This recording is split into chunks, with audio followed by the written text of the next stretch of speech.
Hello children, welcome to online classes. Today we will discuss the properties of p block elements and their compounds. The differentiating electron enters the outermost p orbital. The elements belong to p block. Differentiating electron enters outermost p orbital, then element belongs to p block. 13th group elements are boron, aluminum, gallium, indium, thallium, and 14th group elements are carbon, silicon, germanium, tin, and lead. So today we will be discussing important properties of 13th as well as 14th group elements. First, periodic properties. So let us see the properties: atomic size, ionization potential, electronegativity, as well as reducing strength, nothing but SRP values. See the trend down the group. Atomic size has to increase down the group. So it is increasing from boron to aluminum, but gallium has lesser size when compared to aluminum. Remaining two are increasing down the group. So here the element gallium has d electrons in that which cannot screen nuclear charge effectively. Therefore, gallium experiences more nuclear charge. Hence, size of the gallium is less. Similarly, when you are moving from indium to thallium, also we can see very lesser increment of size from indium to thallium. Thallium is also having F electrons in that, and F electrons also cannot screen the nuclear charge. Therefore, thallium has the increment of size is very much less from indium to thallium. So, gallium is having d electrons and thallium is having F electrons which cannot screen nuclear charge. Next property is ionization energy. Ionization energy will be decreasing down the group. Again, you can see the boron to aluminum is decreasing here. Gallium is having slightly again more than that of aluminum. So reason being same here. Gallium is having more nuclear charge. Hence IP value is more for gallium. Again, if you see from indium to thallium, again thallium is having slightly more value when compared to indium.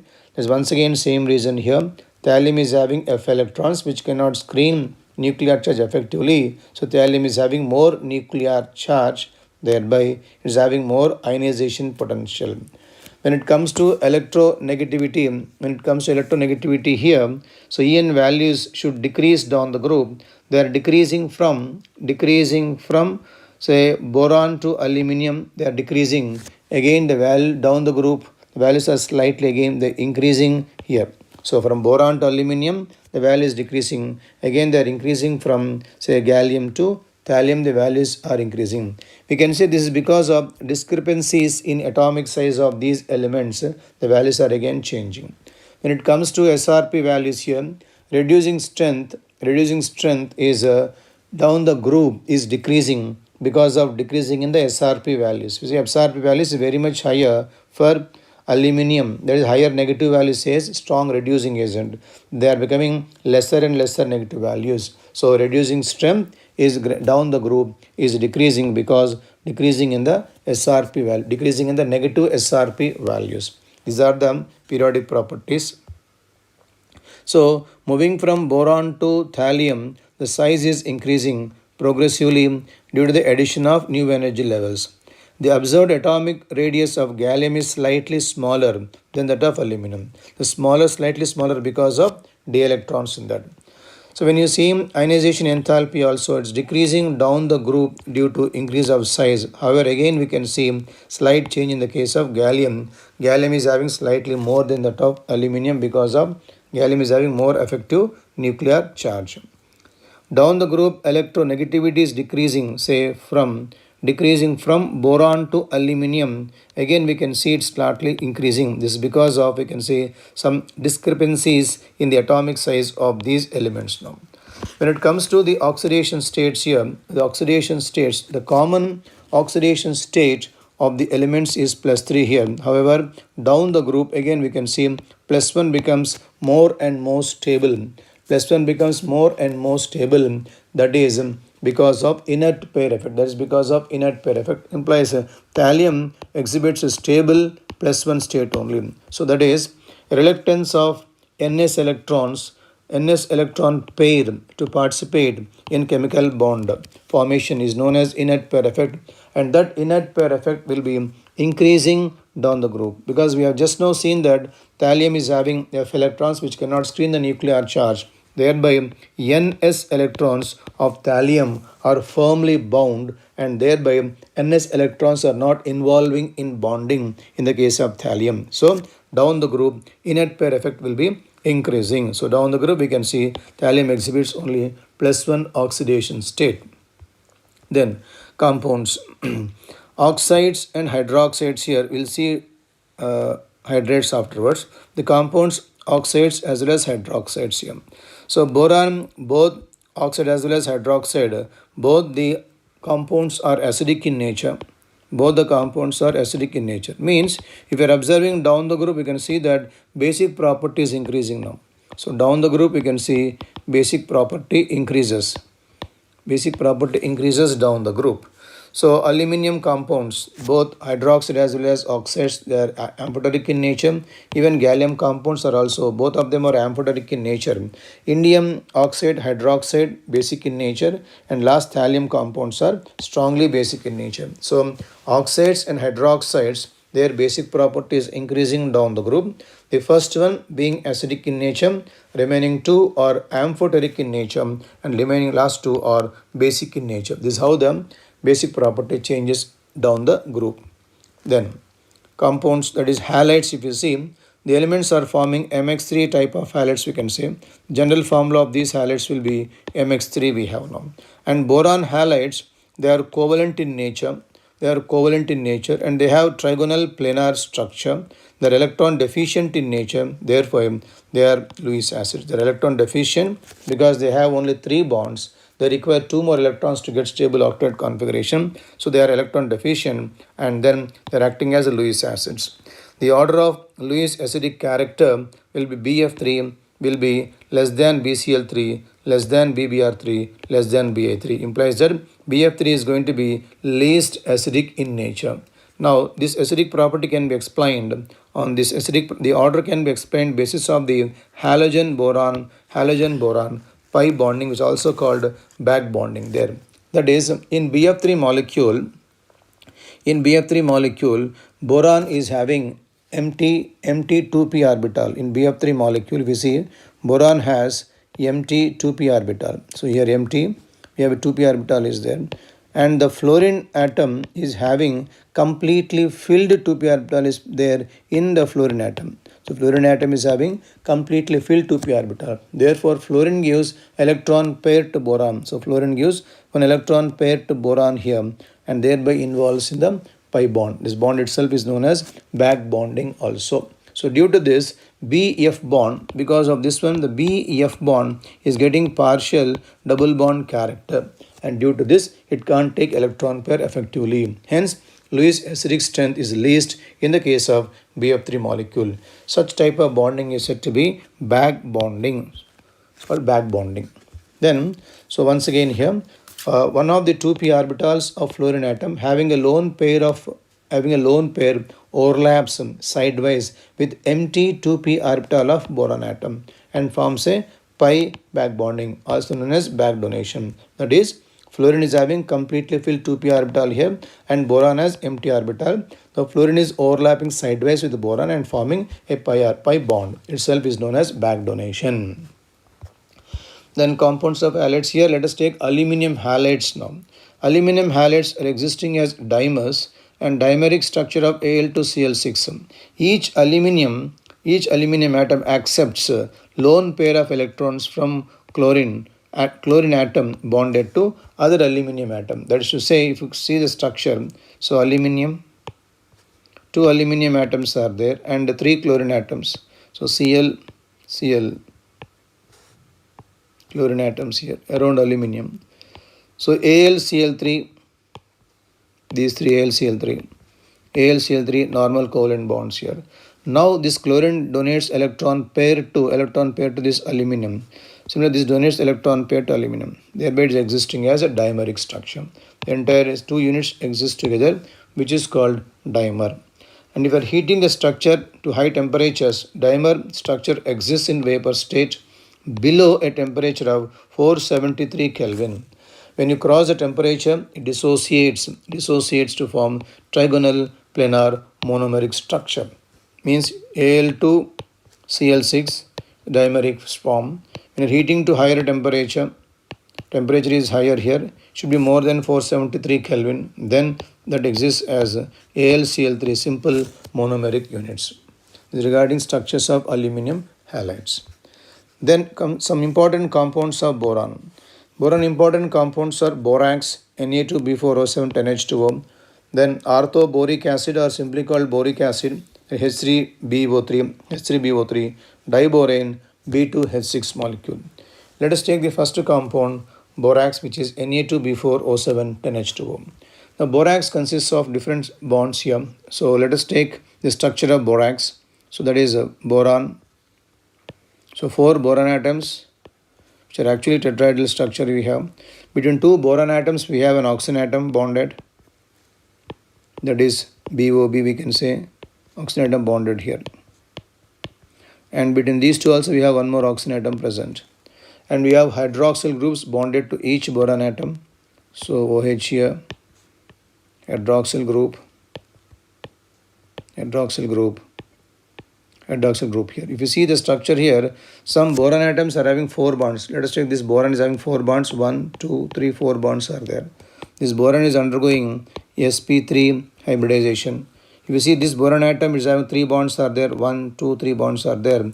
And this boron undergoes only sp2 hybridization. Means some boron atoms are tetrahedrally bonded. Some of them are trigonal structures we have. And then we have here Na2, it is dot, we have similarly 8 water molecules are there outside this structure. So therefore we can say, we can write even the formula as Na2B4O5 OH taken 4 times dot 8H2O. It is also called sodium tetraborate. It is also called sodium, it is called sodium tetraborate, nothing but borax molecule. So some of them are sp3 hybridized boron atoms here. Some of them are sp2 hybridized boron atoms are there. So all boron atoms are not equivalent in borax. It is also known as sodium tetraborate structure. And there are 8 water molecules which are bonded to 2 sodium ions in the structure. The next, importance of borax. It is used in the borax bead test. Borax on heating loses water molecules, swells up. On further heating, it forms a transparent glassy bead. Which actually basis for the borax bead test. So borax heating, first of all heating, it is losing these 10 water molecules here and forming sodium metaborate. And then it forms sodium tetraborate. It forms sodium tetraborate first. Sodium tetraborate. On further heating, it becomes sodium metaborate. And it forms boric anhydride. This entire mixture itself is a transparent glassy mass. In the qualitative analysis, it is used to test for detection of some colored ions like copper, nickel, chromium, cobalt, etc. So the basis of the borax bead test is borax upon heating, it loses water molecules, swells up, and on further heating, it forms a transparent glassy bead. This is the main thing to know the presence of the metal ions. Transparent glassy bead. Let us take, for example, suppose when borax is heated with, say, some copper salts, it forms a blue color bead. Suppose you take a copper salt, we are heating with a borax now. When copper salt is heated with the borax here, it forms copper metaborate is being formed. CuBO2 taken twice, it forms copper metaborate. Plus this will be again boric anhydride. This is blue in color. This compound is blue in color now. So blue color indicates the salt is that of copper salt.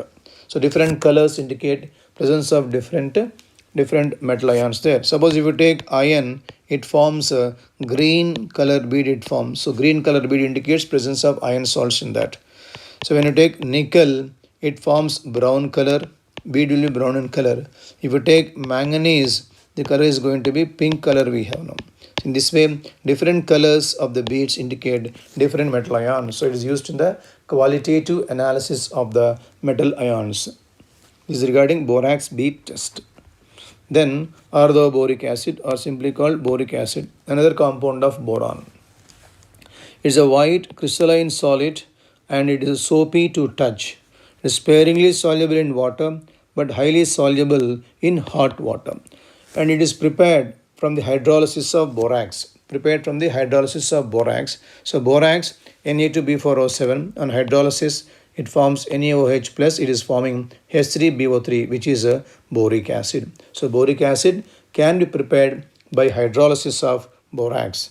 And boric acid is a weak monobasic acid. It is not a arrhenious acid. Means it is not a protonic acid, but it is actually as a Lewis acid there. So boric acid plus water, if you see, it forms tetraborate plus water, plus it forms hydronium ion. Let us see the reaction. It is in this way, that is BOH taken thrice, orthoboric acid, plus water. Let us write for convenience like this, H plus and OH minus. OH minus giving rise to. This being electron deficient takes electron pair and this changes into BOH taken 4 times. Plus is given as H plus ion there now. So therefore it's donating proton. Proton is given from water molecule. It's basically accepting electron pair. Electron pair acceptor. Therefore it is coming under Lewis acid. Therefore it is Lewis acid. It's not giving its proton. Hence it is not called protonic acid. So boric acid is a very weaker acid. Is basically a Lewis acid, not a protonic acid. Then action of heat on borax. Action of heat on boric acid. On heating boric acid above 100 degrees Celsius, it forms metaboric acid, and further strong heating, that forms finally boric anhydride. So above 100 degrees, it forms metaboric acid. Further strong heating, it is going to give us boric anhydride. Let us see the reaction. So orthoboric acid, that is H3BO3, on heating to about 100 degrees Celsius, initially it forms metaboric acid. It forms HbO2, which is called metaboric acid. And the metaboric acid, so HbO2, on further heating, say to about 160 degrees Celsius, should be more than 100 degrees, then it forms tetraboric acid, plus it is H2O. This molecule is called tetraboric acid. And tetraboric acid, that is H2B4O7, tetraboric acid, on further heating, means strong heating, finally you are going to get boric anhydride plus H2O. This action of heat on boric acid. So boric acid 100 degrees Celsius forms HbO2, which is called metaboric acid. Metaboric acid further heating gives rise to tetraboric acid. Tetraboric acid further heating gives rise to, that is boric anhydride. This action of heat on boric acid we have. When it comes to structure of boric acid, so boric acid contains trigonal borate units, that is BO3 minus 3. It has trigonal borate units in which boron atom is sp2 hybridized. Trigonal borate units in which boron is sp2 hybridized. It has hydrogen bond in solid state and has a two-dimensional sheet type of structure. In solid state, it is having hydrogen bonds and is having two-dimensional sheet type of structure. So orthoboric acid has a trigonal borate units, that is BO3 minus units are there, and boron is sp2 hybridized. In solid state, it is having hydrogen bonds, it is having two-dimensional sheet type of structure is there for orthoboric acid. When it comes to hydrides, 13th group elements form hydrides of MH3 type of hydrides are there, but boron forms again different type of hydrides. They are collectively called boranes. Boranes are nothing but hydrides of boron. They are classified into two categories, two series are there, having a formula BnHn plus 4 which is called nidoboranes, and having a formula BnHn plus 6 which is called arcanoboranes we have. So nidoboranes and arcanoboranes are BnHn plus 4, BnHn plus 6 we have. And among all of them, the simplest borane is a diborane molecule we have. Simplest borane is diborane. That is BTS simplest of all borane structure. And regarding the preparation of borane molecule, borane is prepared from boron trihalides only. Borane is prepared from boron trihalides. So reduction of boron trihalides will give us diborane molecule. If you see industrial method of preparation, BF3 is reduced using sodium hydride. NaH is a reducing agent. Reduction is forming as BTH6 plus NeF. In laboratory method, BCl3 is used and is reduced by lithium aluminum hydride. It is also a reducing agent. It forms diborane, lithium chloride and AlCl3. So BCl3 on reduction using lithium aluminum hydride also gives rise to diborane molecule. Finally, that is when a mixture of boron chloride BCl3 and hydrogen is subjected to silent electric discharge, then also diborane is obtained. So when a mixture of BCl3 and H2 is subjected to silent electric discharge, diborane is obtained. So these are the various methods of the preparation of diborane molecule. So diborane is prepared from boron halides, boron trihalides. On reduction, using various reducing agents, we can get diborane molecule. Then comes the properties of diborane molecule. So diborane is a colorless gas, highly toxic gas which catches fire spontaneously when exposed to air. Catches fire spontaneously when exposed to air. Stability, it is stable at very low temperatures, and when heated between 373 and 575 Kelvin, it changes into number of higher boranes are being obtained here. When you are heating it to between 373 and 575 Kelvin, it changes into number of higher boranes. It burns in oxygen, releasing enormous amount of heat, and hence used as even a rocket fuel also. So on combustion, so B2H6 when burnt in air means in oxygen, it forms B2O3 plus H2 plus H2O, and delta H value is very much high here, minus 2165. We have so many kilojoules per mole we have. It is giving large enormous amount of heat is being produced upon heating in air, hence is used as even rocket fuel also. Other properties of diborane. So diborane on hydrolysis, the reaction with water produces boric acid and liberates their H2 gas here. Hydrolysis, it forms boric acid. With halogen acids, means such as HCl, HBr and so on and so forth, diborane plus HCl use rest. This molecule is called chlorodiborane. But-H5Cl is a chlorodiborane molecule and liberates H2 gas. With alkalis also, it is forming KBO, which is potassium metaborate, it forms and liberates H2 gas. So with halogen acids, that is hydrolysis, it is forming H2 gas is there plus boric acid. Action of halogen acids, it forms their H2 gas here, and then it forms chlorodiborane.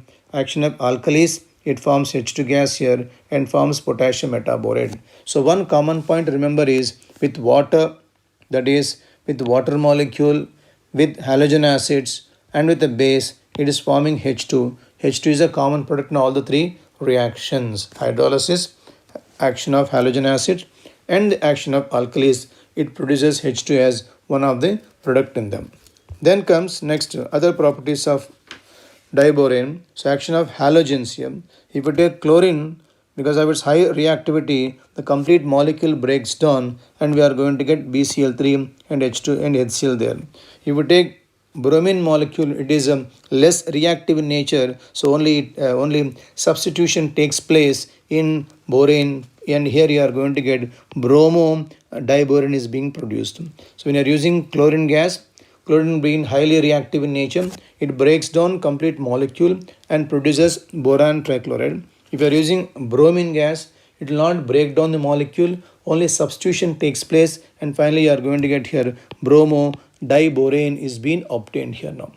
Then the properties further, the reaction with ammonia is one of the important property of diborane. So diborane reacts with ammonia under different conditions to give different type of products. Different conditions to give different type of products.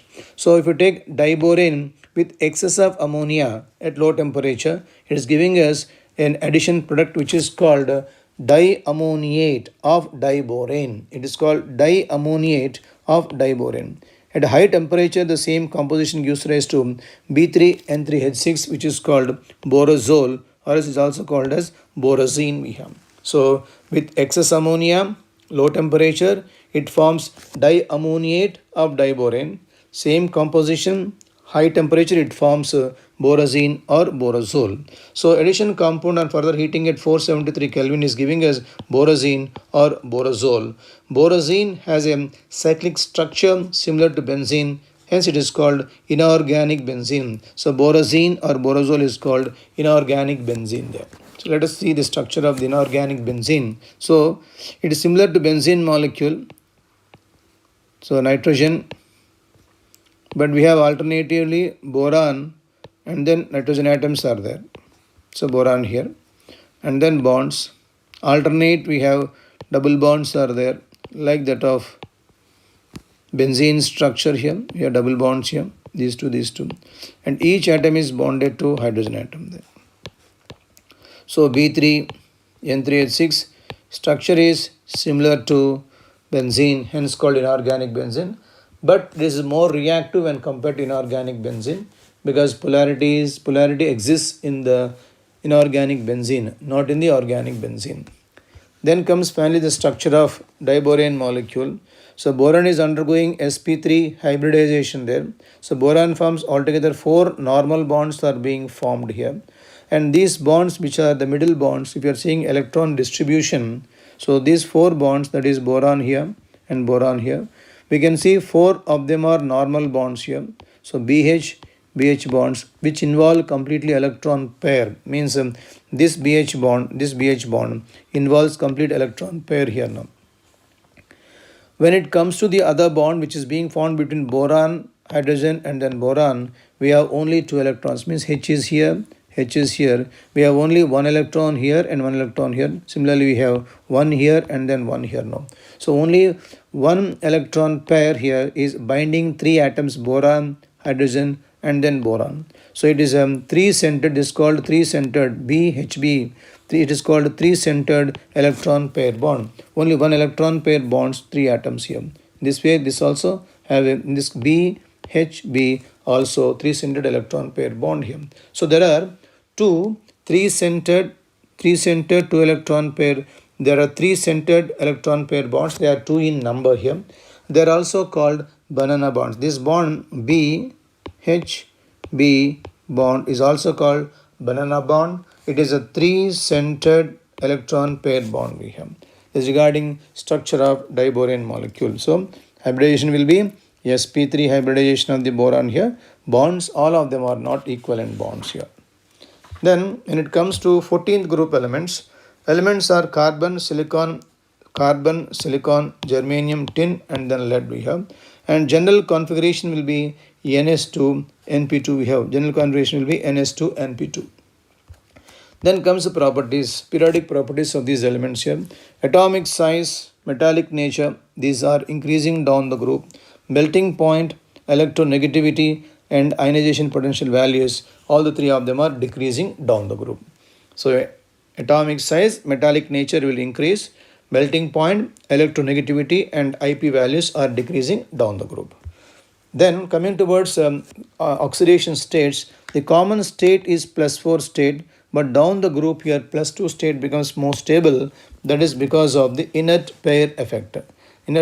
So common oxidation state will be +4, but down the group +2 becomes more stable because of inert pair effect here. That is, atoms like germanium, tin and lead show +2 state also because of inert pair effect. But inert pair effect always increases down the group, and therefore for lead +2 state compounds are much more stable when compared to +2 state compounds of tin. So for tin, +4 compounds are stable, but for lead +2 are stable because of inert pair effect. and however they form only covalent compounds, whereas where the covalency of the atoms are 4 we have. So common state is +4, down the group +2 becomes more stable because of inert pair effect here, and then lead is having stable +2 compounds here, as the tin is having stable +4 compounds. So inert pair effect is more for lead when compared to tin, and they are forming covalent compounds here having a covalency of 4. Then coming towards metallic nature and non-metallic nature, the first two elements are non-metals here. Germanium comes under metalloid, remaining two of them are metals. Means down the group we can say metallic nature is increasing. Then comes catenation property. Here. So that is catenation property. It's a tendency to form long chains of identical atoms. If you are observing the bond energies, the extent of catenation is decreasing down the group. Carbon-carbon bond energy is 3, it is equivalent to 384. See, the values are coming down. So 180 here, 167, 155, and no catenation here. Means down the group, the bond energy strength is decreasing. Bond strength is decreasing. Thereby the extent of catenation is also decreasing down the group. Then comes allotropic. So various allotropic forms here. All elements except lead are exhibiting allotropic forms here. Carbon exhibits diamond, graphite, fullerenes, and coal, charcoal, lamp black, etc. So these three are coming under amorphous forms. First three are coming under crystalline forms here. Silicon has again crystalline form, amorphous forms are there. Germanium has two crystalline forms here. Tin is having alpha tin, beta tin, and gamma tin we have. Lead doesn't exhibit any allotropic form we have. Let us see the importance of the differences of diamond, graphite, and fullerenes. So importance comes only for those three allotropic forms of carbon. Coming towards diamond and then graphite differences we have. So diamond, as all of us know, is a transparent crystal structure and is opaque crystal structure. It's also having crystalline. Graphite is also having crystalline structure only. It's opaque there. And the brilliance is because of higher refractive index in the case of diamond. It's having just a shining property, only black shining property it has. Coming towards hybridization, in the diamond, carbon undergoes sp3 hybridization. Here the carbon undergoes sp2 hybridization here. So sp3, therefore, the tetrahedral arrangements, a polymer with tetrahedral arrangement of carbon atoms are there. sp2 here, therefore only 3 atoms are bonded to each and every atom and forms hexagonal rings of the carbon atoms, forming sheets of one carbon atom thickness we have. Sheets of only just one carbon atom thickness we have is a tetrahedral arrangement of carbon atoms in this case. Hardest substance because a very huge polymeric structure here. It's a sheet-like very soft structure. One layer can move over the other layer and thereby very much soft in nature. Then conductivity, it's a bad conductor because all electrons are completely used up in bonding. It's a very good conductor because of the presence of one free electron upon each atom. That free electron starts moving throughout the crystal structure. Density is very high because of the compact structure. Density is not that much high here. We can say low density because of not compact structure like diamond here. And thermodynamically speaking, the diamond is less stable because it's having more energy. Thermodynamically, diamond is less stable because of more energy, and thermodynamically, graphite is more stable because graphite has lesser amount of energy. Does not mark on the paper because of a compact tetrahedral structure. When you are placing a graphite on a paper, it marks paper because due to detachment of few layers of hexagonal rings of carbon when rubbed on the paper. So it is marking on the paper, hence used to making pencil leads here. Used very tough material, hence used as a abrasive for cutting of glass and used in the jewelry and used in the pencils, crucibles, electrodes as well as lubricants. Lubricants, because of the very soft structure we have lubricants here, it marks the paper, hence used in the pencils here now. Electrodes, because of the free electrons are there, it's a very good conductor, therefore it is used as electrodes. These are some of the differences between the carbon, that is allotropic forms, diamond and then graphite we have. Excuse me. Then comes fullerenes. Fullerenes are allotropic forms of carbon having truncated icosahedron structures. Truncated icosahedron structure. So they are named Fullerenes because of American architect Richard Buckminster Fuller. American architect Richard Buckminster Fuller. Fullerenes have hexagonal and pentagonal structures. Fullerenes have hexagonal and pentagonal structures. If we see the football structure, we can understand it is having hexagonal as well as pentagonal rings on football. So the C60 has 20 hexagonal rings, and then we have 12 pentagonal rings. We have C60 contains 20 hexagonal rings and 12 pentagonal rings we have, whereas C70 contains 25 hexagonal rings and then 12 pentagonal rings we have. Implies that pentagonal rings are same in both the structures. Only thing is hexagonal rings are different. In C60 form we have 20 and C70 form we have 25 hexagonal rings. Implies that both the structures are having hexagonal rings as well as the pentagonal rings in them. Then the carbon atoms are sp2 hybridized in this one, but there is no delocalization of electrons because of non-planar structures. When they are having structures like soccer ball, it will be a circular structure, and thereby it's non-planar structure here. Thereby there is no delocalization of electrons. No delocalization of electrons. C60 is having a spherical shape, a soccer ball of diameter 710 pm, whereas C70 is having structure of a rugby ball. A rugby ball is something like ellipsoidal type of structure. It has two diameters as 780 pm and then 690 pm we have. So a rugby ball is something like ellipsoidal structure. It has two diameters 780 and 690. 690 we have. Whereas C60 spherical shape like a soccer ball, it is 710 picometers we have. Fullerenes are not aromatic in nature. There is no delocalization of pi electrons. They are non-aromatic in nature. Therefore, they are giving us addition reactions similar to alkenes we have. Therefore, they give us addition reactions similar to alkenes we have. So, this is regarding fullerenes. Then comes another important feature of 14th group elements. 14th group elements, it is having a semiconducting property, especially silicon as well as germanium. Now, coming towards N-type. It is offered by silicon germanium when it is doped with the 15th group elements like phosphorus and then arsenic. So the N type of semiconductivity, when you are doping silicon and germanium with 15th group elements like arsenic and phosphorus, the free electron left on phosphorus or arsenic move throughout the crystal structure, and this is said to be N type of semiconductivity. So they are having free electrons are there which are moving throughout the structure, hence they are called N type of semiconductivity because negative charge is moving throughout the structure. Now coming towards P type of conductivity, the same thing when silicon and germanium are say doped with 13th group elements like boron and aluminum. Boron or aluminum, 13th group elements like boron or aluminum, the extra positive hole created on boron or aluminum move in one direction and electrons move in the opposite direction. This is called P type of semiconductivity. So when silicon and germanium are doped with 13th group elements like boron or aluminum, the extra positive hole created on boron or aluminum move in one direction, whereas electrons move in opposite direction, and this gives a P type of semiconductivity. Then comes the compounds of 14th group elements. First one, hydrides.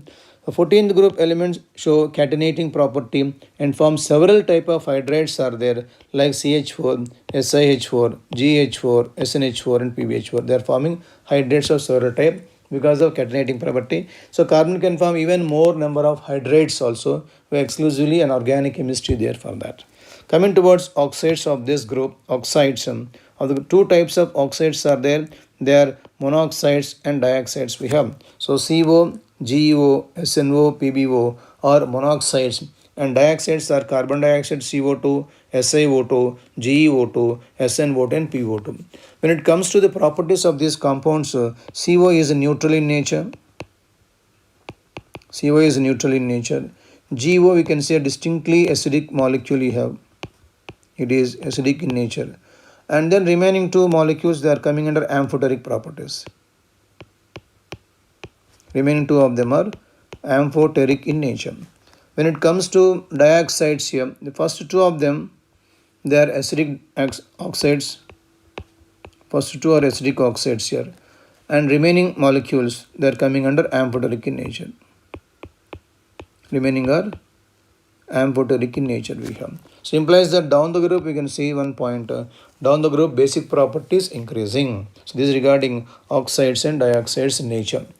Now the importance of the first three. So if you see carbon monoxide has a triple bond and then it is having a lone pair of electron on carbon. So it can donate electron pair. So basically acts as a Lewis base and very good ligand. Very good ligand in the complex formation. That is, when you take carbon dioxide structure, is a linear molecule. So 2 sigma bonds and then 2 pi bonds are there. When you take silica is a tetrahedral structure. That is a huge polymeric form. Each silicon is bonded to 4 oxygen atoms.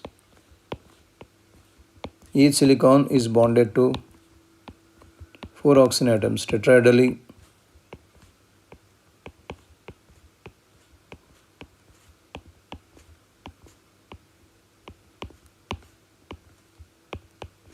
And it goes on again, one more silicon here. It extends and so on and so forth. You have structure extends. So silica is solid structure. It is having a tetrahedral. All silicon atoms are tetrahedrally bonded to 4 other oxygen atoms. So tetrahedral structure we have. Then comes towards the halides. So they form tetrahalides. Here, and stability decreases with the increase in atomic number of the central atom. Means down the group we can say stability is decreasing there now. And for the same element, if you see, stability decreases with the size of the halogen atom. Means suppose if you take carbon CCl4 and if you take say SiCl4 and say GeCl4. So here down the group stability is increasing because of increasing in the size of the central atom there now. So stability is decreasing, stability decreases down the group.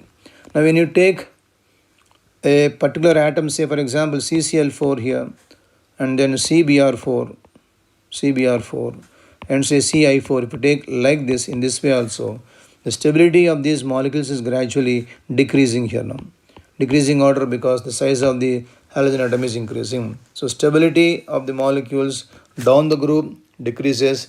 If you take a particular element also, it will be decreasing as the size of the halogen atom is increasing there now. Then comes silicates now. Silicates are polymeric solids having SiO4 units, tetrahedral units in that. This is a basic unit.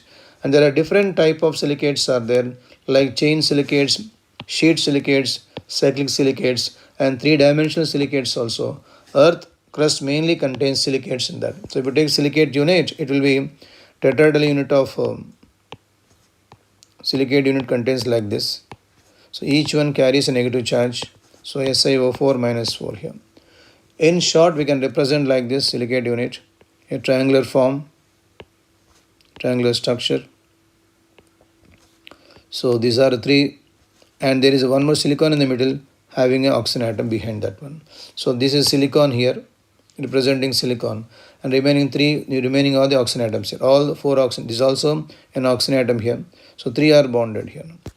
So in short, we are representing like this now. Now different type of silicates, it is coming depending upon the number of oxygen atoms shared per each silicate unit. Number of oxygen atoms shared per each silicate unit. Different type of silicates are formed, which are given as chain silicates, sheet silicates, etc. etc. Suppose when you take 2 silicate units, let us take 2 silicate units like this. 1 silicate unit, 1 more unit in this way we have. So these 2 are silicate units. If 2 silicate units say are sharing only 1 oxygen atom, that is said to be pyrosilicates. They are called pyrosilicates here. Means here it comes in this way. Silicon atom tetrahedrally bonded. Here we have 1 common oxygen atom.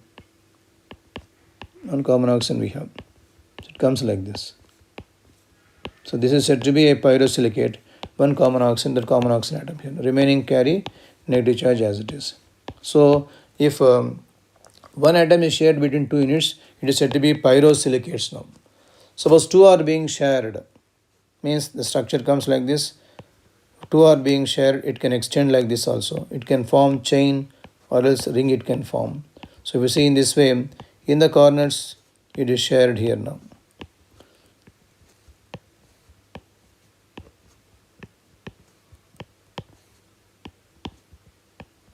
So this one silicate unit is sharing two oxygen atoms. It leads to formation of chain. It can be even cyclic silicate also. Implies depending upon the number of atoms shared per each unit of silicate, different type of silicates can be obtained. Like one is being shared pyro, two are being shared, it can be chain or else can be chain or even ring silicates and so on and so forth we have. Then comes some organosilicon polymers. Silicones are organosilicon synthetic polymers containing SiO-Si linkages. SiO-Si linkages. They are obtained by hydrolysis followed by condensation of alkyl halosilanes. Hydrolysis followed by condensation of alkyl halosilanes. So alkyl halosilanes. Hydrolysis followed by condensation. Let us take an example of say R2SiCl2. So you can say it is dialkyl dichlorosilane we have. So but this is a molecular hydrolysis, this on hydrolysis. So this on hydrolysis. So these two Cl atoms will become now OH groups. So OH here, silicon, R, OH and R group we have. A diol is being obtained now. So this on condensation phenomena. This must be condensed now. So first of all, they are hydrolyzed and diols are being produced. They are now condensed. So let us take the condensation of the molecule obtained. So here we have OH, that is silicon here, alkyl group here, one more OH here. You have taken one more diol like this. Again silicon here, R and OH. Between these two, it will be losing one water molecule. So bond is nothing but SiO-SA bond is produced. Like SiO-SA bond is being produced. That way it continues. That way you are going to get linear, planar, cyclic polymers. Different type of polymers are produced. They may be linear, cyclic or planars. So silicones are basically consisting of SiO-Si bonds in that. And they are obtained by hydrolysis and condensation of alkyl halosilanes. Hydrolysis and condensation of alkyl halosilanes. Then coming towards properties of silicones. Silicones can be used as high temperature oil baths. And insulating materials, waterproof clothes can be prepared by them. To mix with the paints, lubricants for airplanes. And as silicone rubbers that retain elasticity even at very high temperature. 15th group elements. 15th group elements include nitrogen, phosphorus, arsenic, antimony and bismuth. They are including nitrogen, phosphorus, arsenic, antimony and bismuth. And their general configuration is NS2NP3. The hydrides and oxides of these elements are poisonous in nature. Hence, these elements are called nicogens.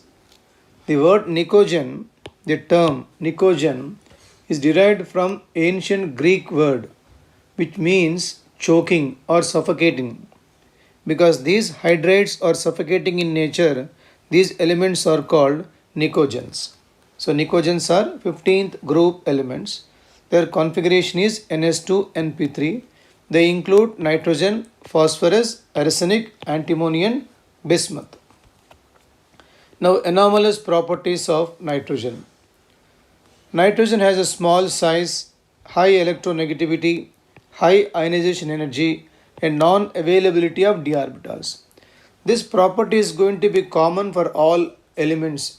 In all groups, the property is common. The first element, always smaller size, high electronegativity, high ionization energy and non-availability of d orbitals. It exists as diatomic gas with a triple bond between two nitrogen atoms. So nitrogen can form p pi multiple bonds because of small size, and therefore it can form n triple bond. Due to high bond dissociation energy, it is highly stable and is chemically inert now. So triple bond is having more energy and therefore it is chemically inert. But the single NN bond is weaker than single PP bond present. That is, the nitrogen is small in size, so the non-bonding pairs, so when you take nitrogen atom, the two smaller in size now, so when these two form a single bond here, the non-bonding pairs which are present, they come close to each other now, and then they cause repulsions, they undergo repulsions. The repulsive force will decrease the bond strength. So the single NN bond is weaker when compared to single PP bond because of high inter-electronic repulsions of non-bonding electrons. When it comes to phosphorus, the atom is larger size. Though it has same number of electrons here, electron density will not be much, thereby repulsive force between the non-bonding pairs of phosphorus will not be much. Hence, it is having a stronger bond when compared to nitrogen.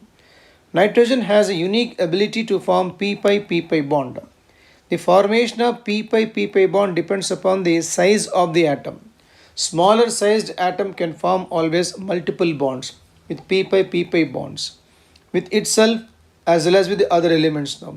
And nitrogen cannot show pentavalency as it does not contain d orbitals in that.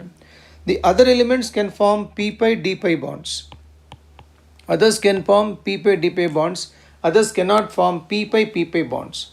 So the p-pi bond formation depends upon the size. Small sized atoms can form p-pi bonds. And larger sized atoms cannot form p-pi bonds. Then next one. Coming towards hydrides of this group.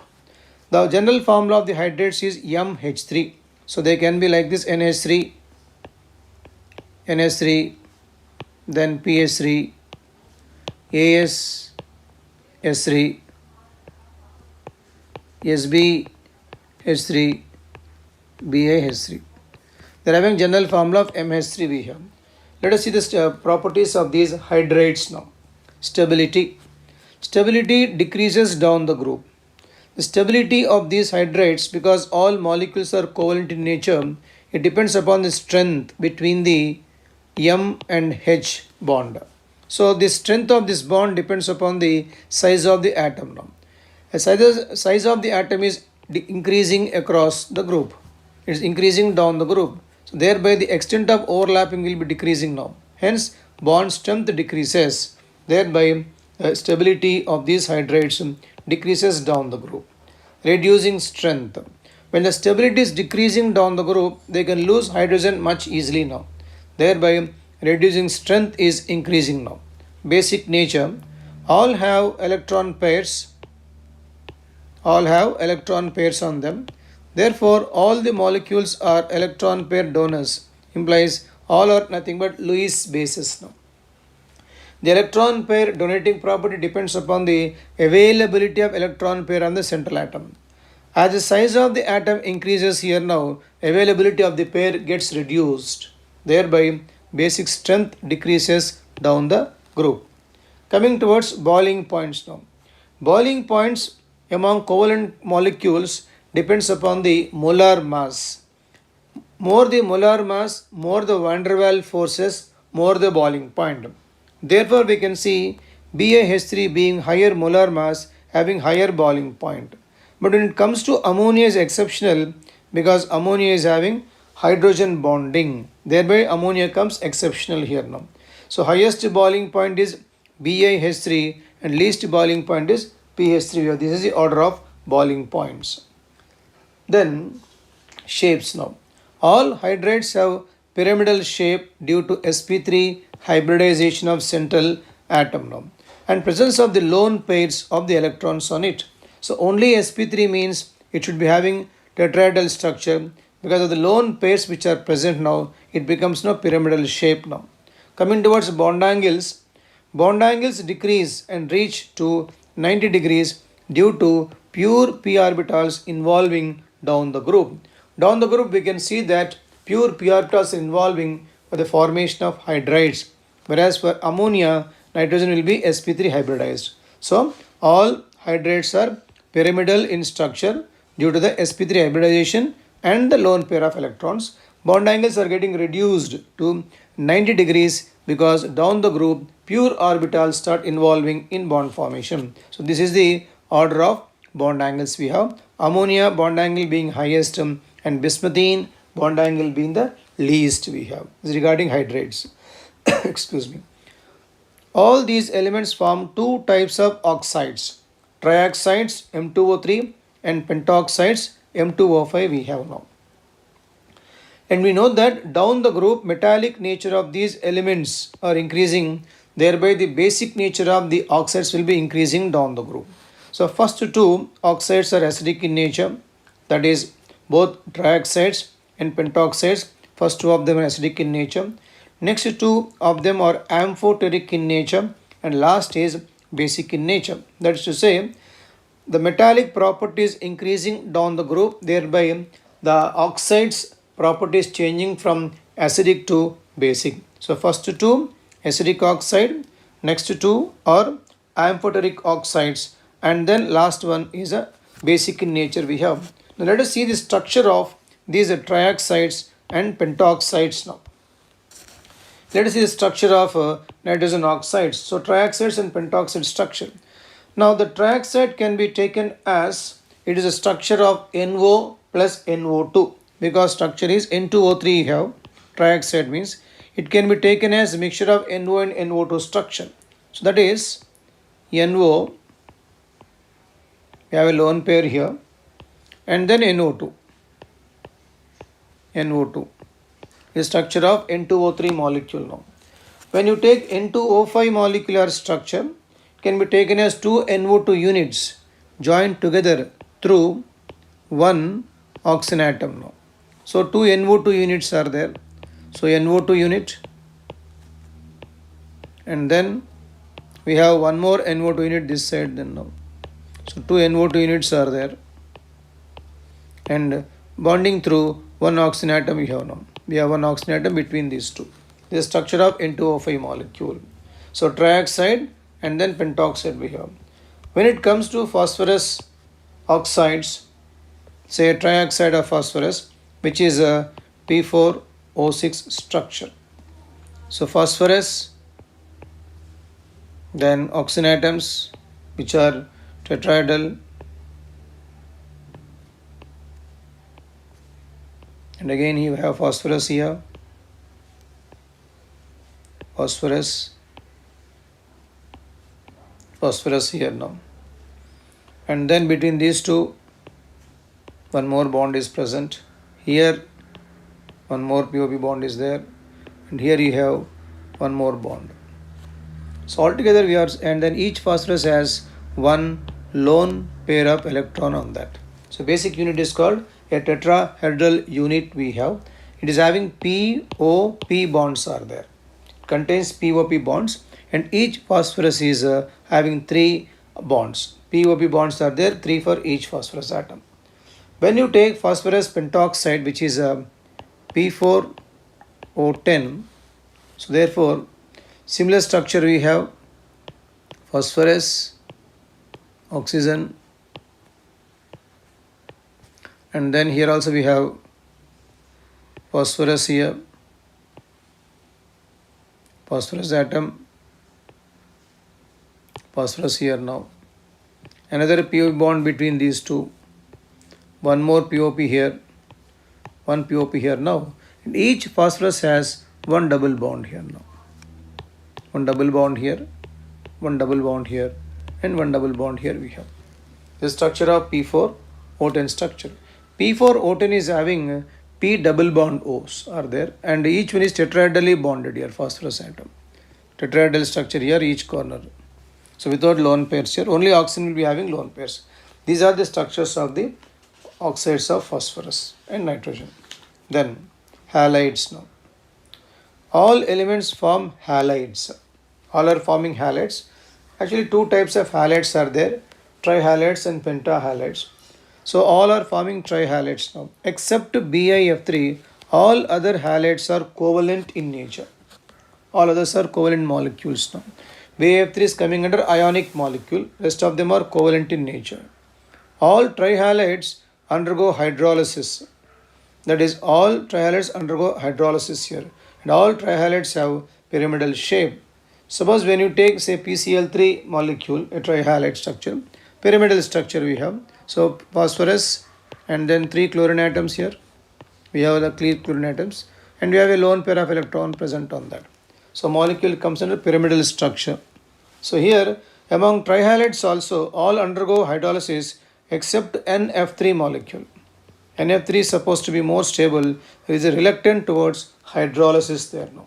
Then when you take phosphorus trichloride, it is obtained by passing dry chlorine gas over heated white phosphorus. So phosphorus, white phosphorus plus Cl2 giving rise to PCl3 you have. So here 6 and then 4. So we are passing dry chlorine gas over heated white phosphorus. It can also be prepared by action of thionyl chloride on white phosphorus. Thionyl chloride is SOCl2. So P4 plus thionyl chloride SOCl2 also gives us PCl3. Other byproducts are SO2 and then S2Cl2 we have. So it is also obtained by the action of thionyl chloride on white phosphorus. So P4 SOCl2 giving rise to PCl3. Byproducts are SO2 and then S2Cl2 we have. Regarding preparation of phosphorus trichlorides. Coming towards the properties now. It's a colorless oily liquid and hydrolyzes presence of moisture. So PCl3 plus water gives rise to H3PO3 phosphorus acid and byproduct is HCl we have now. So during hydrolysis reactions here, the oxidation state will not change. It is +3 here. It remains here also same +3 state we have now. So PCl3 undergoes hydrolysis and forms here H3PO3. In PCl3, it is a phosphorus is sp3 hybridized. It has a pyramidal shape due to lone pair of electrons. The structure already we have seen in the previous slide. That is a phosphorus having 3 bonds and chlorine atoms here. And we have here a lone pair of electron on that. So one lone pair, it becomes pyramidal and sp3 is sp3 hybridized phosphorus we have. Nitrogen does not form pentahalides because of the absence of d orbitals and the maximum covalency of nitrogen is only 4. Pentahalides are more covalent than trihalides. See, pentahalides will be having +5 oxidation state now. According to Fazan's rules here, more charge always leads to more covalent character. So pentahalides having +5 oxidation state here, whereas trihalides have only +3 oxidation state. Hence, +5 state compounds are having more covalent character.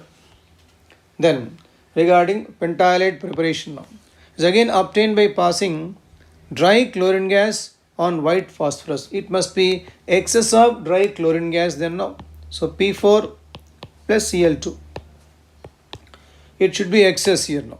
So PCl5, the chlorine should be excess. Then we are going to get PCl5 now.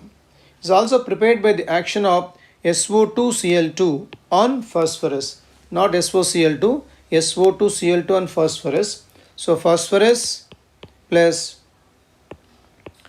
SO2Cl2 sulfuryl chloride giving rise to, it forms PCl5 and byproduct is SO2 we have. I am not balancing the equations, I am writing main products in these reactions. So phosphorus on action with SO2Cl2 sulfuryl chloride gives rise to PCl5 plus SO2. Then its properties, PCl5 is yellowish white powder and in the moist air it hydrolyzes to POCl3 first and finally it changes into phosphoric acid. So phosphoric acid has +5 state here now, oxidation state, and PCl5 has plus 5 state. So during hydrolysis, we can see that the state retains the same. So first of all, it is forming POCl3. So PCl5 with water forms POCl3 first. Again with excess of water, POCl3 changes into H3PO4. So we can say now PCl5 finally becomes now H3PO4. When PCl5 is heated, it sublimes. But heated high temperature and strong heating, it gives PCl3 and Cl2. So PCl5 is a sublimating solid. It sublimes, but heating very strongly, it dissociates to PCl3 and then PCl5 we have. These are the properties of PCl5. Then coming towards structure. In PCl5, the phosphorus is sp3d hybridized. It has a trigonal bipyramid structure in the gaseous form as well as in liquid form. The bond angles are PCl5 are 90, 120, 180. Let us see the structure of the molecule. So hybridization is sp3d hybridization. Structure is trigonal bipyramid structure. Angles are 90, 120, 180 we have now. So the structure of the molecule, that is a trigonal bipyramid structure we have. We have here phosphorus in the middle we have, and these are Cl atoms. Okay, so bond angles 90, that is to say in the planar angles you can take like this. Between these two we have an angle of 90 degrees here now. 120 means these angles are 120 degrees here. 180 means the entire angle between these two will come 180 degrees for us now. The axial bonds are angle 180 degrees we have. This is a case of gas phase. Is having gas phase and liquid phase, we have same structure. In solid state, the molecule exists as PCl4 plus and then it is PCl6 minus we have the solid state. So it is ionic compound in solid state we have. It is existing as PCl4 plus PCl6 minus. PCl46, this will be tetrahedral part. This is going to be octahedral part we have. So in the gaseous phase, it is trigonal bipyramid structure. Solid phase, we have tetrahedral units as well as we have octahedral units are there.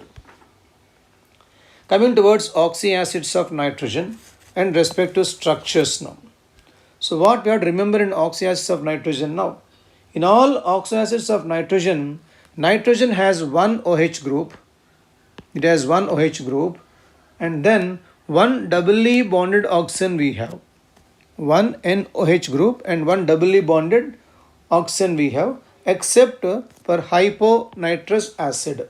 It's only having different structure hyponitrous acid. That is, we have nitrogen, N2 is there, so double bond and we have two OH groups now. So there are two H2, N2, O2. We have a lone pair of electron here. It's also having one more type of structure.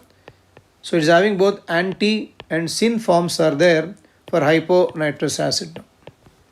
Because of double bond here, rotation is not possible. So two different forms are there for, that is H2, N2, O2. Now nitrous acid. So what we have to see is, we have one double bond NO and definitely we have one OH group. So therefore, nitrogen, we have one double bond O is there and then we have one OH group here. Still we have one more lone pair present on that.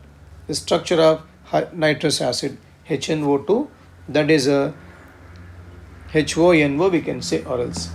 Then nitric acid, the same point must be remembered. Each nitrogen is going to have definitely one double bond O is there.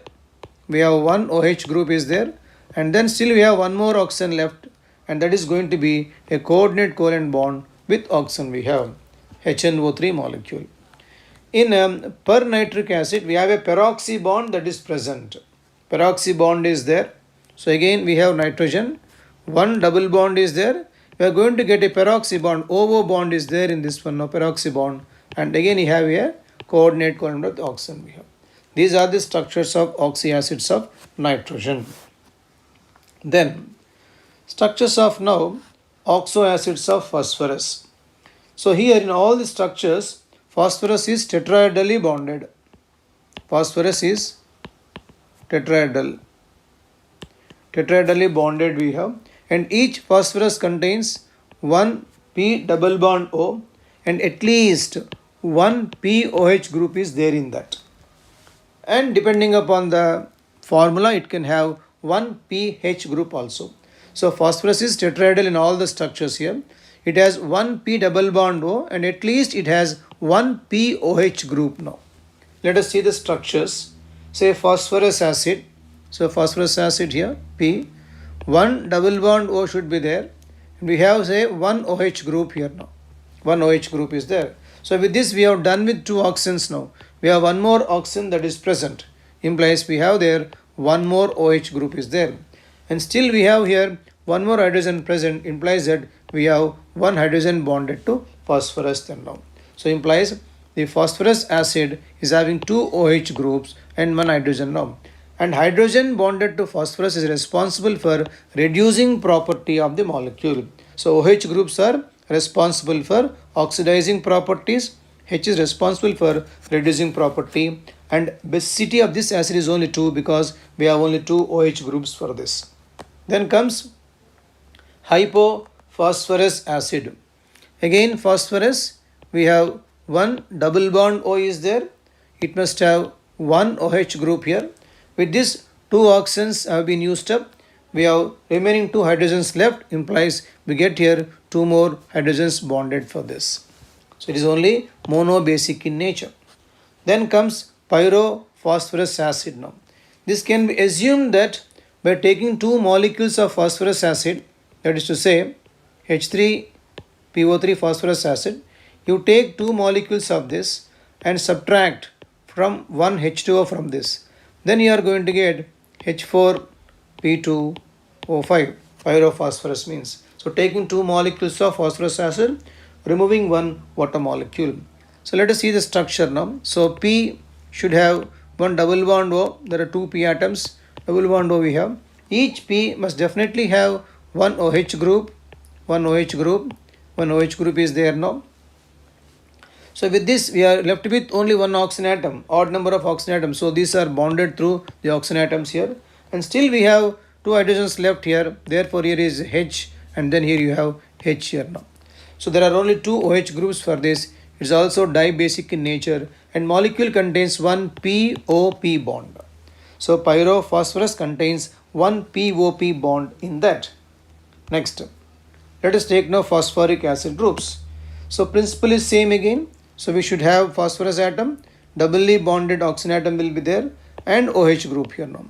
Still we have here two more oxygens left and two more hydrogens are there. That implies you are going to get two more hydroxyl groups for this. So implies it is going to be a tribasic in nature. Now pyrophosphoric acid. Again take two phosphoric acid groups and remove one water molecule from them. Now here there are two phosphorus atoms here. So phosphorus and take one double bonded oxygen atom there. It must have definitely one OH group for each one now. And again it's also having odd number of oxygens are there. Therefore is bonded through one oxygen atom. And still we have here two more hydrogens and two more oxygens are there. Implies that both must have two more OH groups then now. So it implies that it is a tetrabasic in nature now. It is also having one POP bond. Metaphosphoric acid. The molecule is taken n times means it exists as a cyclic structure, it's a cyclic form. Let us take for example trimer, taking n is equal to 3. So there must be only 3 phosphorus atoms then, 3 means here. So phosphorus and phosphorus now. Each P has one double bond O. We have here one OH group here. So one double bond O and one OH group here. Again here also one double bond O and we have here one OH group now. And between these phosphorus atoms join with one POP bond. So POP bond and then POP bond we have. This is going to be a cyclic trimeric structure we have. It can have even n is equal to 4, means you can draw tetramer, hexamer, pentamer and so on and so forth we have. So metaphosphoric acid exists as a cyclic structures, not planar forms. With this we have done with the all oxyacids of phosphorus. Then preparation of nitrogen.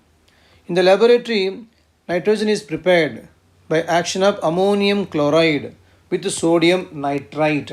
That is to say, ammonium chloride NH4Cl plus sodium nitrite, that is NaNO2. The main compound is N2 gas plus the byproducts are NaCl plus H2 we have. So N2 can be prepared by the action of ammonium chloride on sodium nitrite NaNO2. It is also prepared by thermal decomposition of ammonium dichromate. So ammonium dichromate, that is NH4 taken twice, Cr2O7 dichromate, on strong heating gives rise to N2 plus chromic oxide plus water. So it is also prepared by thermal decomposition of ammonium dichromate. Then comes pure compound. Very pure N2 can be obtained by thermal decomposition of barium or sodium azide. So azide will be N3 minus is called azide now. Azide ion is there. And N minus 3 is called nitride ion. This is nitride ion. Azide ion we have. Now barium azide. So Ba N3 taken twice we have. On strong heating use elements, that is it forms barium plus it forms nitrogen. So very pure N2 can be obtained by thermal decomposition of sodium, or else you can use barium azide. With this we have done the preparations of nitrogen. Then properties of nitrogen. It is a colorless, odorless, tasteless and non-toxic gas. The two stable isotopes 14 and then 15 we have now. And with elements like lithium and magnesium, it can form nitrides. So lithium nitride forms magnesium nitride now. It combines with hydrogen to give ammonia, presence of ion catalyst, and then promoter molybdenum. Nothing but it is a Haber's process we have. It also combines with oxygen at high temperature to form nitric oxide. And liquid N2 is used as a refrigerant to preserve biological material and then food items now. So once again here, so colorless, tasteless, odorless gas we have. Important properties are it combines with hydrogen to form ammonia, that is the Haber's process we have. It also combines with oxygen at high temperature to form nitric oxide, and liquid nitrogen is used as a refrigerant to preserve biological materials and food items. Then comes ammonia preparation. Ammonia is prepared from decay of nitrogenous organic matter. Decay of nitrogenous organic matter in the nature. When it comes to chemical reactions here, any ammonium salt with a caustic soda use ammonia gas. Let us take common ammonium salt, ammonium chloride plus calcium hydroxide, giving rise to liberation of ammonia gas plus calcium chloride and H2O we have. So any ammonium salt with caustic soda or calcium hydroxide uses ammonia gas. Then coming towards commercial preparation, on large scale ammonia is prepared by Haber's process. As per Lee Charte's principle, the favorable conditions for the preparation of ammonia are given to us. Low temperature is maintained, but you are maintaining an optimum value of 700 to 750 Kelvin. High pressure 200 atmospheres is maintained. Catalyst is divided ion we have, and promoter is molybdenum or oxides of potassium and aluminium. So ammonia is done by large scale by Haber's process. So we need to remember all conditions: low temperature, high pressure, catalyst and promoter. Temperatures are 700 to 750 Kelvin, 200 atmospheres we have, and catalyst is finely divided ion, and promoter is molybdenum or else oxides of potassium and then aluminium. Then properties. Ammonia is a colorless and with a pungent smell gas. Colorless gas with pungent smell, and the freezing point is 198.4 Kelvin and boiling point is 239.7 Kelvin we have. It has a higher boiling point when compared to pH3. That is because ammonia is having intermolecular hydrogen bond. So ammonia is a colorless pungent smell gas. It is having higher boiling point when compared to pH3 because it's having intermolecular hydrogen bond. Ammonia is a Lewis base and very good ligand and forms complexes with the compounds of metal ions. So for example, if you take copper ions, say for example like copper sulfate, it reacts with ammonia and forms a complex. It forms CuNH3 taken 4 times. It's a deep blue in color. This complex is deep blue color we have now. So it forms a complexing agent. So ammonia is an electron pair donor. Suppose when you take silver halide, solid substance, with ammonia, silver ion also forms a complex here, AgNH3 taken twice it forms, plus and Cl minus it forms. This is completely soluble one. A soluble complex is being formed. Silver diamine chloride is being formed here now. In that way, ammonia forms a complexes, a very good complexing agent we have now. Then comes brown ring test now. Brown ring test for a nitrate salt, freshly prepared ferrous sulfate solution is taken. So for nitrate salt means we take a test tube, it should be in a slanting position. We take a test tube like this. And here a salt solution is taken, means nitrate salt should be taken there now, having nitrate ion. And then they will be adding freshly prepared ferrous sulfate solution. We have a ferrous sulfate solution here now. So there is a FeSO4 solution is added. And then along the walls of the test tube, they are going to add sulfuric acid now. They will be adding sulfuric acid. At the junction of these two layers, we can see brown color now. Junction we can see some brown color formation, brown layer can be seen. So freshly prepared ferrous sulfate is added to nitrate salt. Then H2SO4 along the walls of the test tube is being added there. We can see a brown ring at junction of two layers. So that is to say nitrate salt is being added to ferrous sulfate solution. And nitrate salt gets reduced to NO there now. And then it forms nitrosoferrous sulfate. This itself is brown color. Nitrosoferrous sulfate is the formula of the complex here. This is a brown in color. Then phosphorus.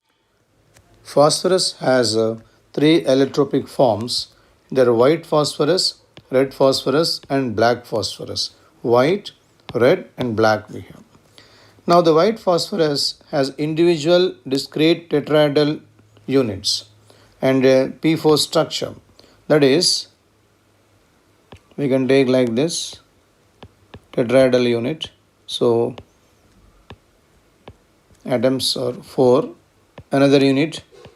So all of them are individual discrete units present with a bond angle of 60 degrees now. Because of this bond angle 60 degrees, the molecule is having bond angle strain and therefore white phosphorus is highly reactive in nature. When it comes to red phosphorus, it is having a polymeric P4 units are present in that. Means, let us take one unit like this, one more unit, one more, and so on and so forth we have here. Say taken n times will come. In each corner we have a phosphorus atom that is present here. Like this we have.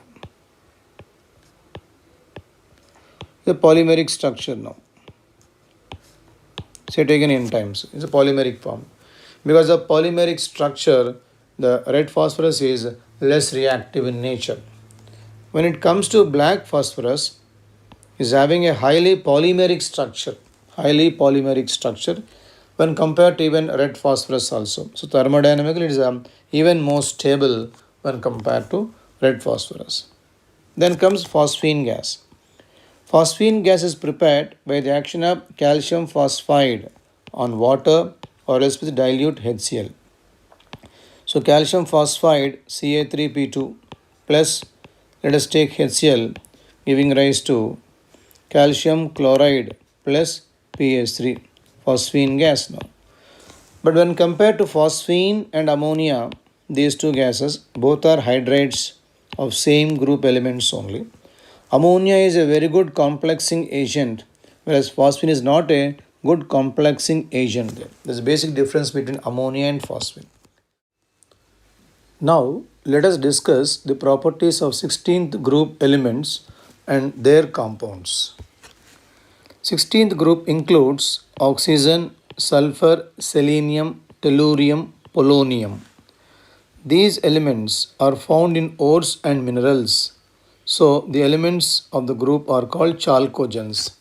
Chalcogens stands for ore forming elements are called chalcogens. So for example, hematite ore, Fe2O3, pyrolusite ore, MnO2, zinc blend, ZnS, CuFeS2 and barium sulfide. All are the ore forming, all are the ores. So these are all ore forming elements, hence they are called chalcogens. Let us take general properties of 16th group elements. The oxygen is the second most electronegative element in the periodic table. The first one is fluorine and second element is oxygen we have. Fluorine, that is electronegativity is 4 units we have, and oxygen electronegativity is equal to 3.5 units. Second element, second most electronegative element. Due to the small size of the oxygen, it has a lower electron gain enthalpy when compared to sulfur. Now here the important point to remember is first electron gain enthalpy of sulfur is more than that of oxygen. Means oxygen being small size has more electron density. It repels the incoming electron more. Thereby oxygen is having less electron gain enthalpy. That is a first electron gain enthalpy. When you are going to the second electron gain enthalpy, oxygen is having more when compared to sulfur now. Because O minus ion requires more amount of energy to add one more electron. Hence it requires more energy. So therefore, first electron gain enthalpy, sulfur is more than oxygen. Second electron gain enthalpy, oxygen is more than sulfur. These are the important properties in general characters of these elements. Then coming towards oxidation states, these elements exhibit -2, +2, +4, +6 oxidation states. And due to high electronegativity of oxygen, it always shows the states of -2, except with the fluorine. In fluorine compounds, it exhibits positive oxidation states. Say in OF2, it is having +2 state, O2F2 it is having say +1 state. Except in fluorine compounds, oxygen always exhibits a negative oxidation states now. And oxidation state of oxygen peroxides is -1. So these are all exceptions. So normally it exhibits only -2 oxidation state, and in fluorine compounds it shows positive states, and in peroxides it shows -1 oxidation state. Remaining elements sulfur, selenium, tellurium usually show +4, +6 oxidation states in their compounds now. So remaining, that is sulfur, selenium, tellurium normally show +4 and then +6 oxidation states now. This is regarding oxidation states of these elements. Then comes atomicity, number of atoms in the molecule now. Atomicity of sulfur is 8. So there is S8. It both in rhombic sulfur as well as monoclinic sulfur, there is octatomic molecule only. It is having crown shape, that is to say it comes like this crown shape molecule. So it will be crown shape. So atoms here. So like a crown shape molecule. And the higher temperature, the crown shape, that is S8 rings, start breaking and exists as S6, S4 rings also. S6 rings will be having say chair form, that is the structure comes like this, having chair form, and S4 will be tetrahedral structures we have. So S8 will be crown structure, S6 will be a chair form now. At very high temperatures, normally more than it is 1000 Kelvin, it exists as S2 molecule. Like you can take oxygen molecule, means it will be in this form, which is similar to oxygen molecule. So atomicity of sulfur is 8. It has basically crown shaped structure. At higher temperatures, it starts breaking down into S6, S4 forms. S8 crown structure, S6 is having chair conformation. Very high temperature, it molecule further breaks down and exists as Es2, which is something like oxygen molecule. Then anomalous behavior of oxygen. Oxygen has some anomalous behavior when compared to the rest of the elements in the same group now. This is due to small size and high electronegativity. So oxygen is having smaller size and high En values. Because of these two, it has a different properties. Due to the small size and high electronegativity of oxygen, strong hydrogen bonds are present in water, which is not found in other hydrides of the same group now. So because of high electronegativity, so hydrogen bonds are present in water, whereas hydrogen bond is absent in other hydrides of same group. And oxygen doesn't have d orbitals, hence it limits its covalency to 4. In practice, the valency of the oxygen is rarely it exceeds 2. So normally it restricts its covalency because of the absence of d orbitals. So because of smaller size, high electronegativity, it is forming very strong hydrogen bonds here in water. Others are not having hydrogen bonds. And because of the absence of d orbitals here, it can't expand the octet configuration further. Next comes hydrides of these elements now. So the properties of the hydrides. First point is regarding thermal stability. It always decreases down the group. Thermal stability depends upon the bond strength. Since all molecules are covalent in nature, in covalent molecules, thermal stability depends upon the extent of overlapping. So here we have general formula. Suppose you take it as say H2M, something like say H2O and so on and so forth here. So it depends upon the bond strength between M and then H there now. So it depends upon the extent of overlapping between the orbitals here now. And extent of overlapping here depends upon the size of the central atom here now. When size of the central atom is increasing, extent of overlapping gets reduced. Thereby bond strength gets reduced. That implies stability starts decreasing now. So in the case of covalent molecules, we need to see the stability means here the strength of the bond, and that depends upon extent of overlapping, and that extent of overlapping will be decreasing down the group, and thereby stability decreases down the group. Reducing properties increasing now. When the stability is decreasing, they can very easily give hydrogen, and thereby reducing property starts increasing there. Now acidic character. These compounds, say except water, are having acidic property. Suppose when you take water, say H2O plus H2S if you take now, H2S gives proton to H2O now. Implies it exists as H3O plus and then it is SH minus we have. So it's a proton donor, nothing but an acid molecule. This proton donating property will be increasing down the group. So acidic strength is increasing down the group because of the bond strength is decreasing down the group. The order of boiling points of these hydrides. Boiling points of covalent molecules will depend upon the van der Waals forces. In turn, they depend upon the molar mass. Higher molar mass is going to have always higher van der Waals forces. Thereby, boiling point is going to be higher. But exception is water molecule here, because water molecule is having stronger hydrogen bonding. Other than water molecule, remaining will follow a general trend, we can say. Means higher the molar mass, higher the boiling points. Exception is water is having highest among them because of hydrogen bonding. So the water has higher boiling point than rest of the hydrides and exists as liquid at room temperature because of intermolecular hydrogen bonding that is present. Intermolecular hydrogen bonding is there in water. These are the properties of the hydrides. Thermal stability is decreasing because of decreasing in the bond strength. Reducing property increases because bond breaks very much easily. Acidic strength is also increasing because once again the strength of the bond is decreasing. Boiling points that basically depending upon the van der Waals forces, in turn depending upon the molar mass. Only exception is water because of its hydrogen bond. These are the properties of hydrides. Then comes oxides. So they form two types of oxides here, dioxides and trioxides. We can take it as MO2 and then MO3 type of oxides we have.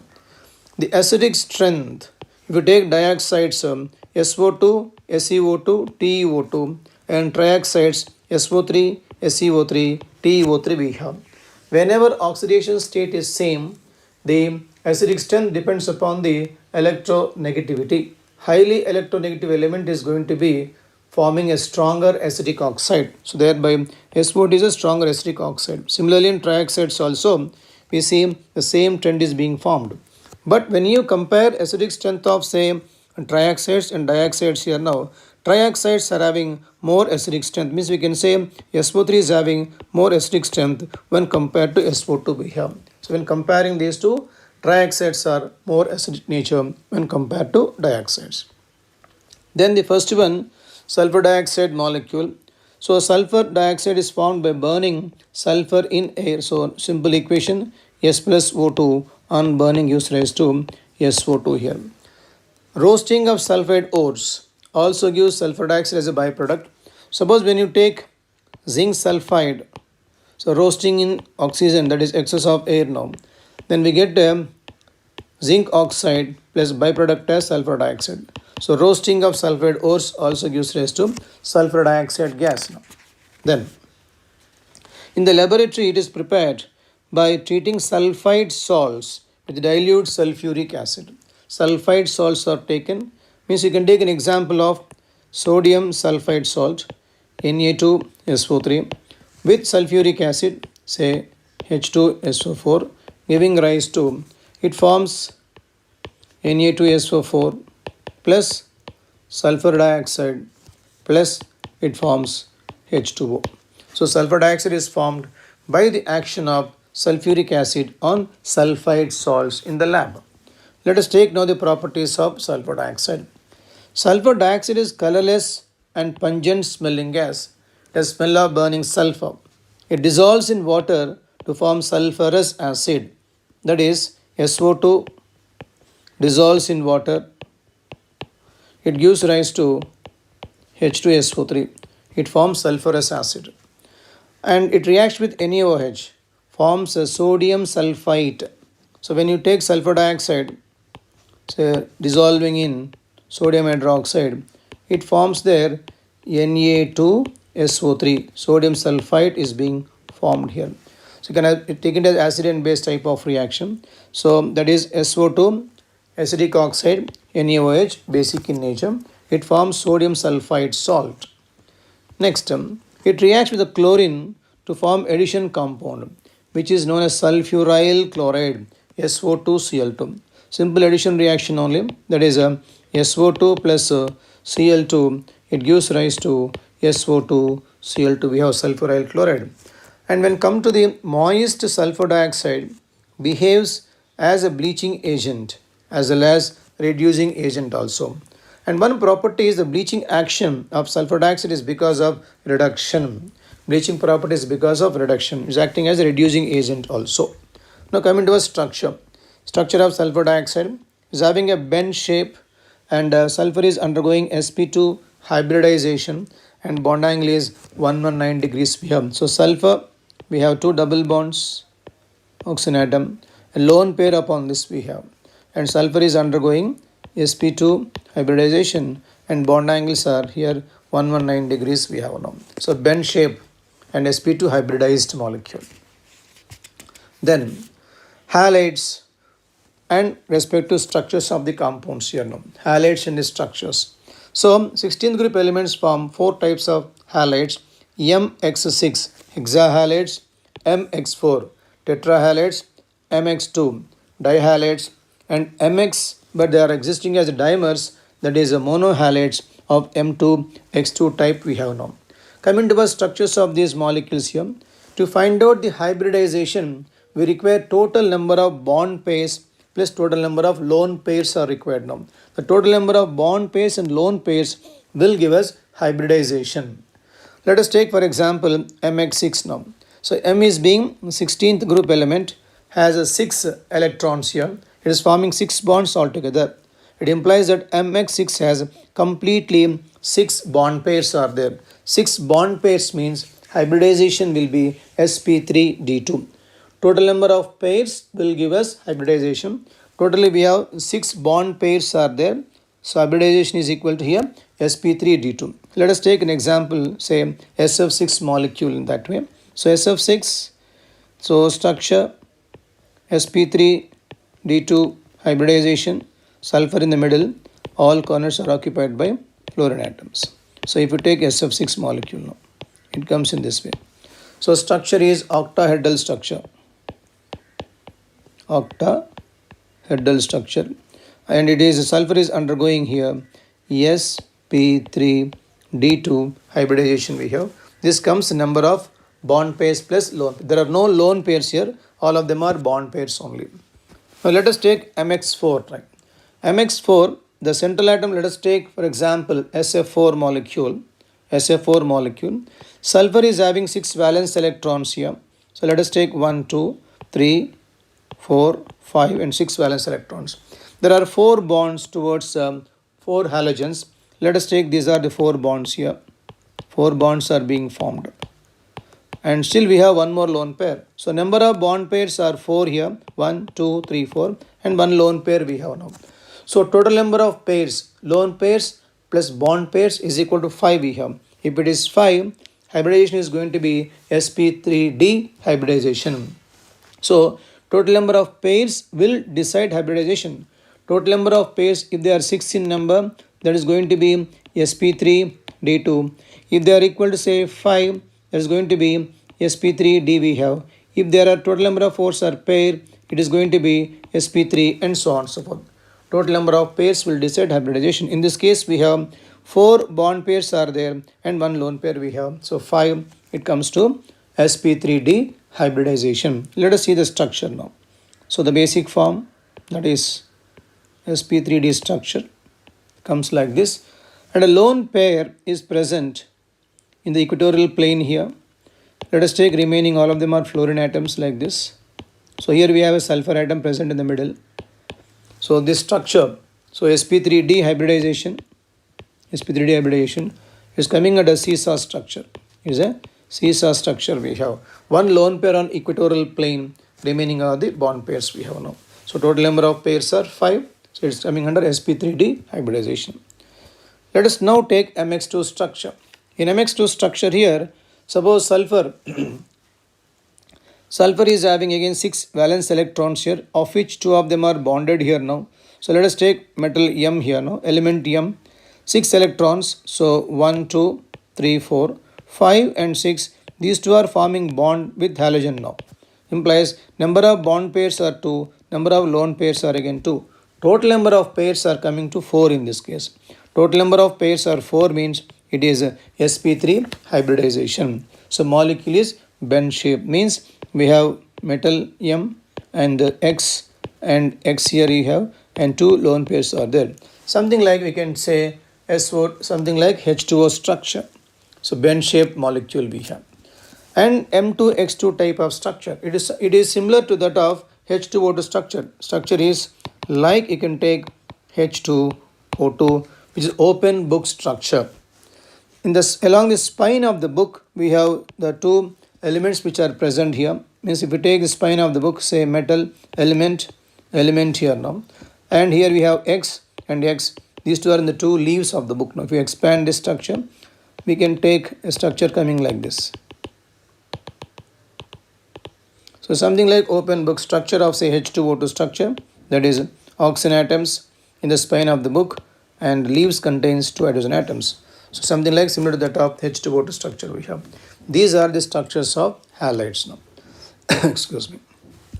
Then oxoacids of sulfur.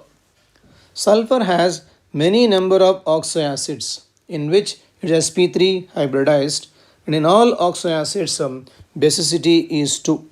Basicity is 2 means all structures definitely have 2 OH groups in that. So 2 OH groups are there in all molecules. Now there are 4 series of acids here. So sulfurous acid series, sulfuric acid series, thionic acid series and peroxyacid series we have. There are 4 series of acids. But in all acids, sulfur is sp3 hybridized here, and basicity is 2 means we have definitely 2 OH groups are there. And at least sulfur is having 1 double bond O will be there, and at least it definitely each sulfur has 2 OH groups in that. There are 2 OH groups, and then we have one S double bond O. Minimum S double bond O is there. Basing on this, we can work out the structures of these molecules now. Let us take one by one. Sulfurous acid series now. So basic sulfurous acid means H2SO3, the first molecule, H2SO3.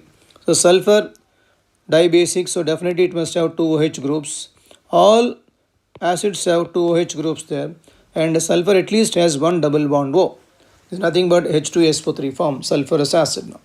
Now comes thiosulfurous acid.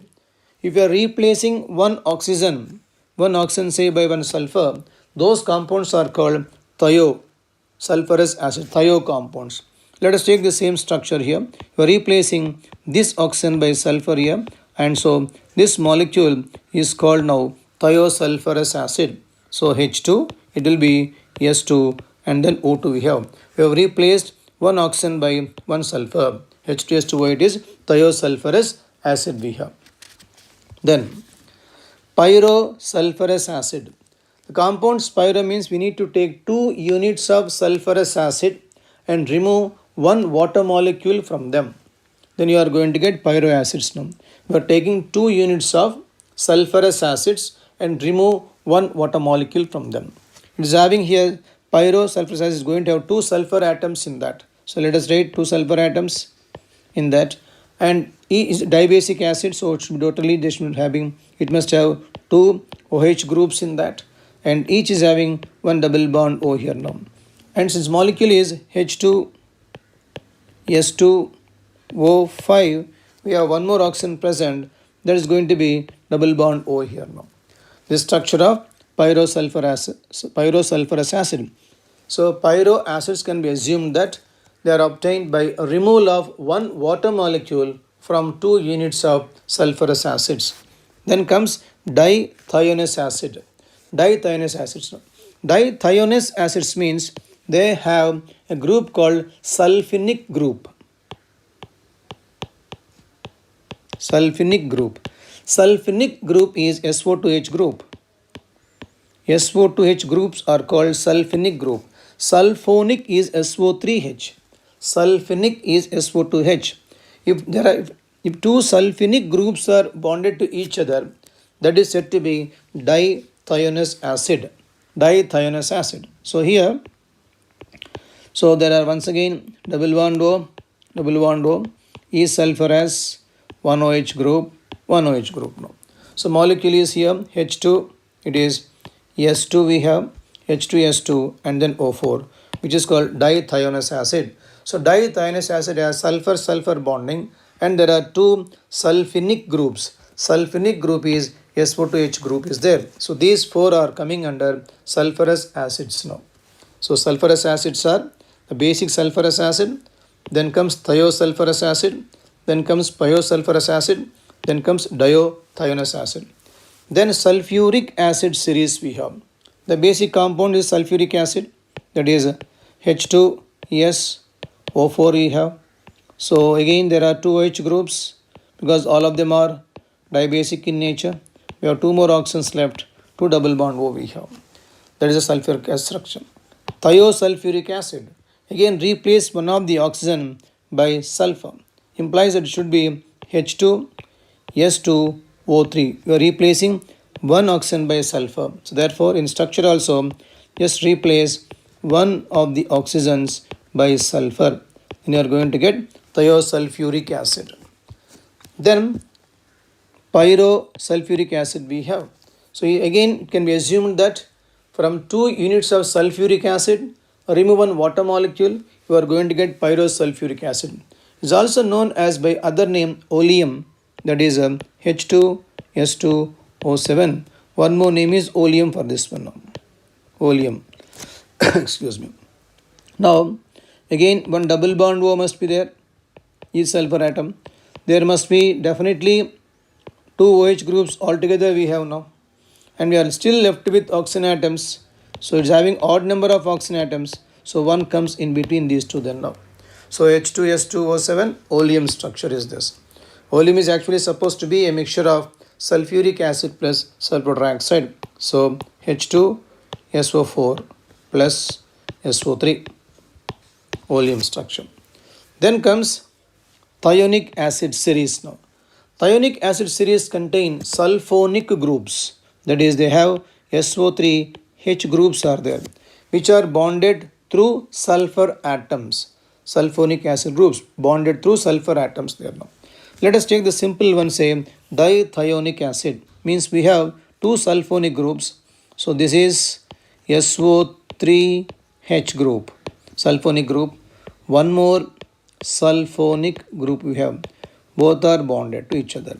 This is called dithionic acid. So formula comes out V. It is H2, S2. Oxygens are 1, 2, 3, 4, 5, 6 we have. 5, 6 we have. Now when you take trithionic acid, it must have one more sulfur atom now. We have two sulfurs here, one more sulfur comes in between now. Means remaining structures same. So we have like this, one sulfonic group here. We have here one more sulfonic group. Add a sulfur atom between these two. That is called now trithionic acid then now. If it is a tetrathionic acid, add two more sulfur atoms there now. So suppose we have tetrathionic acid. The structure comes here, one double bond over here, sulfonic, sulfur and sulfur, and then here one more sulfonic group we have. This is called tetrathionic acid. So thionic acid, thionic groups or sulfonic groups are SO3H groups. They are bonded through sulfur atoms. If they are directly bonded, it is called dithionic. One sulfur atom between them, tri, two, tetra, and so on and so forth we have. So we can take the formula as H2, say S2 plus N here, and O will be 6 we have. This N is 0 in this case we have. N is 1 here we have. N is 2 in this case we have. That way we can get thionic acid series now. Then comes finally peroxo acid series. Peroxo series will have peroxy bonds which are present in them. So peroxy bonds are there in that. And peroxy monosulfuric acid means it has only one sulfonic group is there, and then we have one peroxy bond in that. So one sulfonic group SO3H. So SO3H we have. It must have one peroxy bond also. So OH now. It is called peroxo monosulfuric acid. It is H2SO5. One more name is Carose acid. It is also called Carose acid now. So this is the peroxy bond present in that. Peroxo disulfuric acid means it must be having two sulfonic groups, but it has only one peroxy bond, as in the case of Carose acid. So two sulfonic groups, SO3H groups here, one peroxy bond here, one more sulfonic group we have. This is H2S2O8 we have. One more name is Marshall acid. This is called Marshall acid now. So H2S2O8 is Marshall acid. It's a peroxy acid series because we have a peroxy bond in that. So sulfur finally forms four types of acid series we have. That is, let us see. Four series are sulfurous acid series, sulfuric series, thionic series, and peroxy acid series we have. Next one, coming towards ozone. Preparation of ozone, that is O3. When a slow, dry stream of oxygen is passed through silent electrical discharge, we can get ozonized oxygen is being formed. So O2 passing through, subjected to silent electric discharge, we get O3. And thermodynamically, O3 is not stable with respect to oxygen. That is reason behind is whenever O3 decomposes, so O3 say giving rise to say O2, it will be 2 and 3 here now. This is going to be definitely exothermic in nature. So this one delta H is going to be negative for this one now. So the process delta H is negative and delta S value will be positive for this one now. Because number of moles are increasing, delta H is positive for this. These two results, that is delta H negative, delta S positive, will make a large negative value for delta G. They will make a large negative value for delta G, and thereby reaction progresses towards the dissociation of O3 molecule. Hence we say that O3 is thermodynamically less stable when compared to that of oxygen molecule there. Then comes properties. Pure ozone is a pale blue color gas and dark blue liquid we have and violet black solid we have. So gas molecule, pale blue, liquid state, dark blue, solid state, violet black we have. And the concentration of ozone rises above 100 ppm, then it becomes difficult to breathe. It becomes difficult to breathe. So then coming towards, it's a very good oxidizing agent because of liberation of nascent oxygen. O3 easily gives rise to O2 plus oxygen. Because of this, it's having oxidizing properties now. Let us see the oxidizing properties of ozone. Some of the oxidizing reactions of ozone. It is oxidizing lead sulfide to lead sulfate. Lead sulfate here. It oxidizes potassium iodide to iodine we have. Potassium iodide to potassium iodine. And then mercury to mercurous oxide. It's actually known as tailing of mercury. Means when you are passing mercury through a glass tube, when you are passing ozone through a glass tube containing mercury, what happens is mercury loses meniscus and touches the walls of the glass tube. It touches the walls of the glass tube because of the formation of mercurous oxide. The phenomena itself is called tailing of mercury. The phenomena is called tailing of mercury. Means losing the meniscus and touching the walls is called tailing of mercury. And then regarding depletion of the ozone layer. So this NO is released by Z planes and directly it acts upon the ozone and forms O2, NO2 plus O2 here now. So means it is one of the reasons for the NO is the reason for the depletion of ozone layer. Then the coming towards structure. The molecule is angular one, bond angle is 117 we have. Bond lengths are equal because of the resonating structures. We can take the structures like this. So oxygen molecule and one of them is going to be coordinate bond here now. And then another structure, it will be the other way. So coordinate bond here and then double bond here you can take. So resonating structures of these two and thereby bond lengths are equal and both are equal to 1.28 angstrom units and bond angle is 117 degrees we have. And it is used as germicide, disinfectant, bleaching agent and oxidizing agent. If you see these three properties, disinfectant, bleaching agent and oxidizing agent, all three are because it is liberating nascent oxygen. Very good oxidizing agent. So because of the nascent oxygen only is having these three properties which are disinfectant, bleaching and oxidizing properties now. Then comes sulfuric acid preparation, its properties now. Sulfuric acid is one of the most industrial chemical used worldwide and is manufactured by contact process. The principles used in the contact process is burning of sulfur or sulfide ores to generate first of all sulfur dioxide gas, and SO2 is further oxidized to SO3 here, and SO3 is absorbed in H2SO4 to form oleum. That's to say SO3 plus H2SO4 gives rise to H2S2O7, oleum is being formed. And once you get oleum there, means H2S2O7, when you add water for this, on distillation you are going to get back the sulfuric acid molecules. So oleum is dissolved to get, SO3 is dissolved to get oleum there. Oleum is hydrolyzed to get back the sulfuric acid. This is all the sulfuric acid prepared by contact process. Then properties, the colorless, dense, oily liquid is having stronger hydrogen bonds in that and specific density of 1.84. Dissolves in water with evolution of large amount of heat now. So it's highly exothermic in nature, dissolution in the water. Hence, the concentrated acid must be added slowly to water to prepare dilute acid now. So we cannot add water to acid. We need to add acid to water very much slowly to prepare the dilute sulfuric acid. Then comes the acid is having strong dehydrating property and it has more affinity towards water molecules there now. It charges the carbohydrates and forms black residue because of its dehydrating property only. Suppose when you take C12 say H22O11, you have taken carbohydrate there and then presence of sulfuric acid, it should be the concentrated one. It absorbs water molecules completely.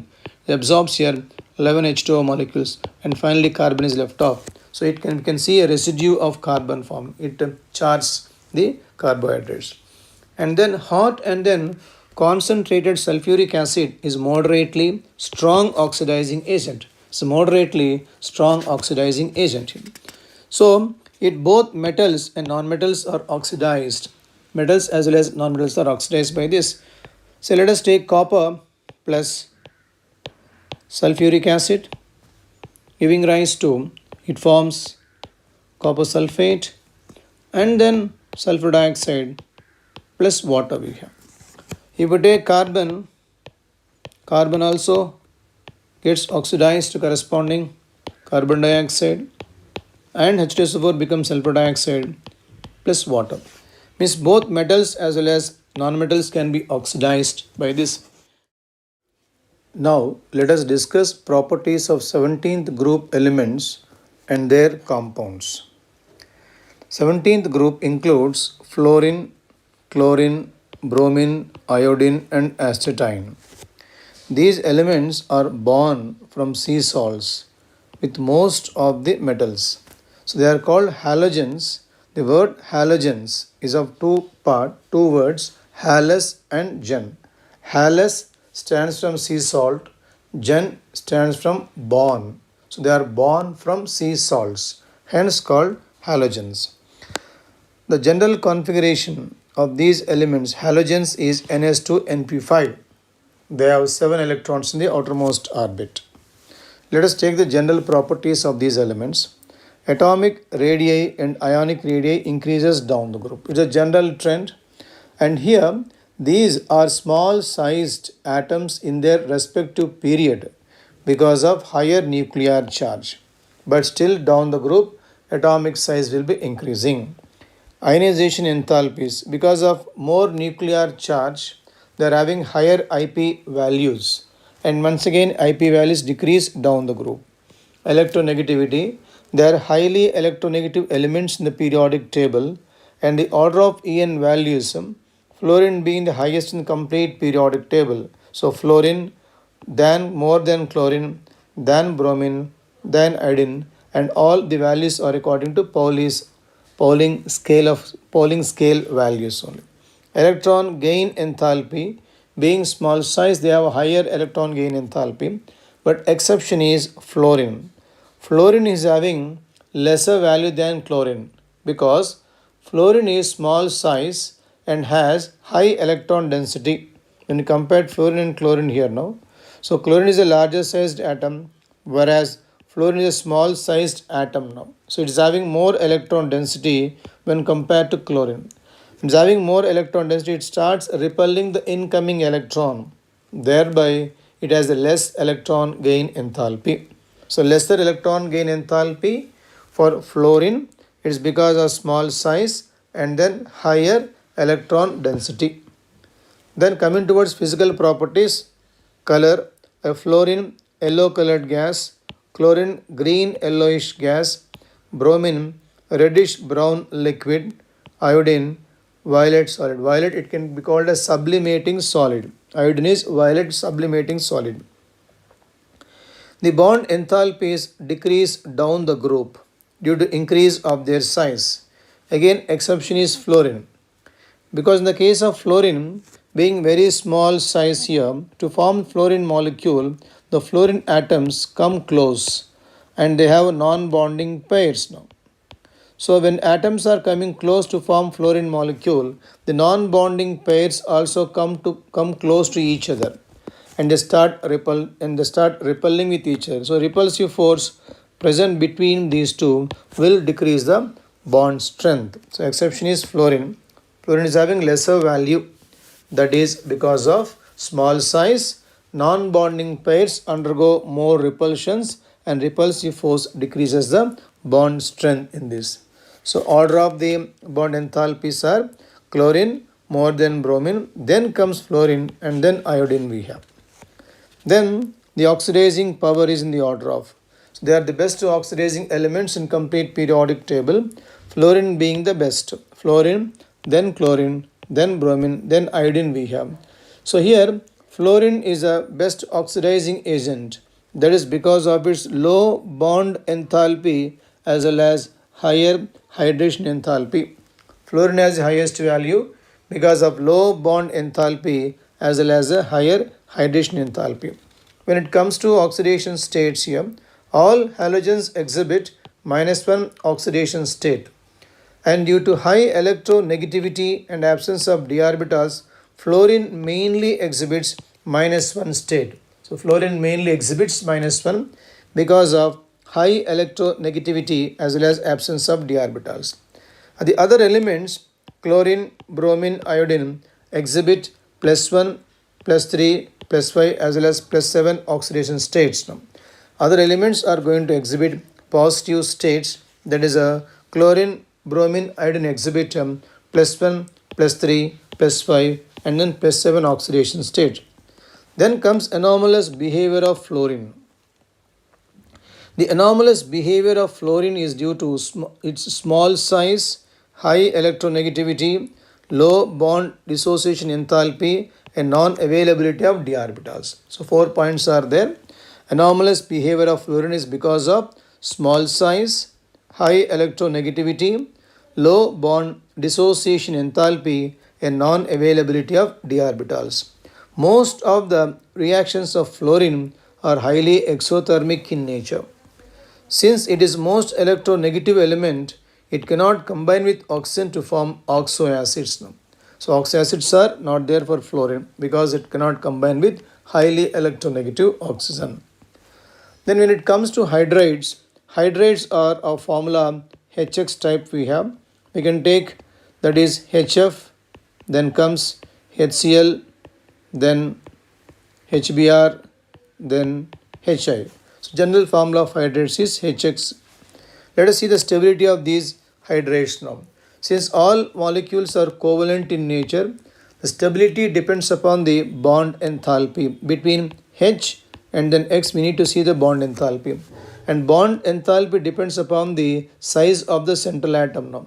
When the size of the atom is increasing down the group, when size increases down the group, the extent of overlapping of the orbitals between the hydrogen and halogen atom decreases.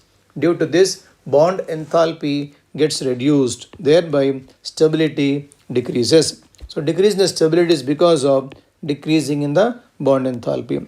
Reducing property is increasing down the group. Reducing property increases, that is because when bond enthalpy decreases, bond breaks easily and they can give hydrogen easily now. So thereby they are reducing agents as well as reducing strength will be increasing now. Acidic strength is increasing, that is because when you take HCl molecule and you add water to this one, the proton donor, so it exists as H3O plus here, is a proton for this, and then Cl minus ion. This proton donating property will be increasing down the group because we can say decrease of bond strength. Coming towards boiling points, because all molecules are covalent in nature, the boiling points depends basically upon the molar mass of the compounds now. And molar mass of the compounds are increasing down the group, thereby boiling points have to increase. The only exception is HF, because HF is having hydrogen bonding, therefore the molecule is having highest boiling point. So HCl will be having least boiling point here. Then next higher is HBr you have now. Next higher is HI, and highest is the HF because of the hydrogen bonding. This is the order of boiling points in that. Then among the hydrides, the important property of HCl is formation of aqua regia. HCl forms aqua regia. And importance of aqua regia is noble metals also can dissolve in aqua regia. And aqua regia is 3 parts of concentrated HCl and 1 part of concentrated HNO3. 3 parts of HCl and 1 part of HNO3. So noble metals also dissolve in aqua regia. Suppose when you take the example of gold, let us take the reactions here. HNO3, there is 1 part of HNO3 and say 3 parts of HCl will give us NOCl plus Cl, chlorine, free chlorine highly active in nature plus H2O. When you are adding gold to the mixture here, it reacts with the free chlorine and forms AuCl3, that is auric chloride. This auric chloride starts dissolving in HCl now and forms their HAuCl4. It is a water soluble one. This is completely soluble. So therefore gold will dissolve in the aqua regia because of the formation of HAuCl4. HAuCl4 is also known as tetra 4 chlorines are the tetrachloroauric acid. Tetrachloroauric acid. Similarly, we can write reactions for platinum also. Platinum also dissolves in aqua regia.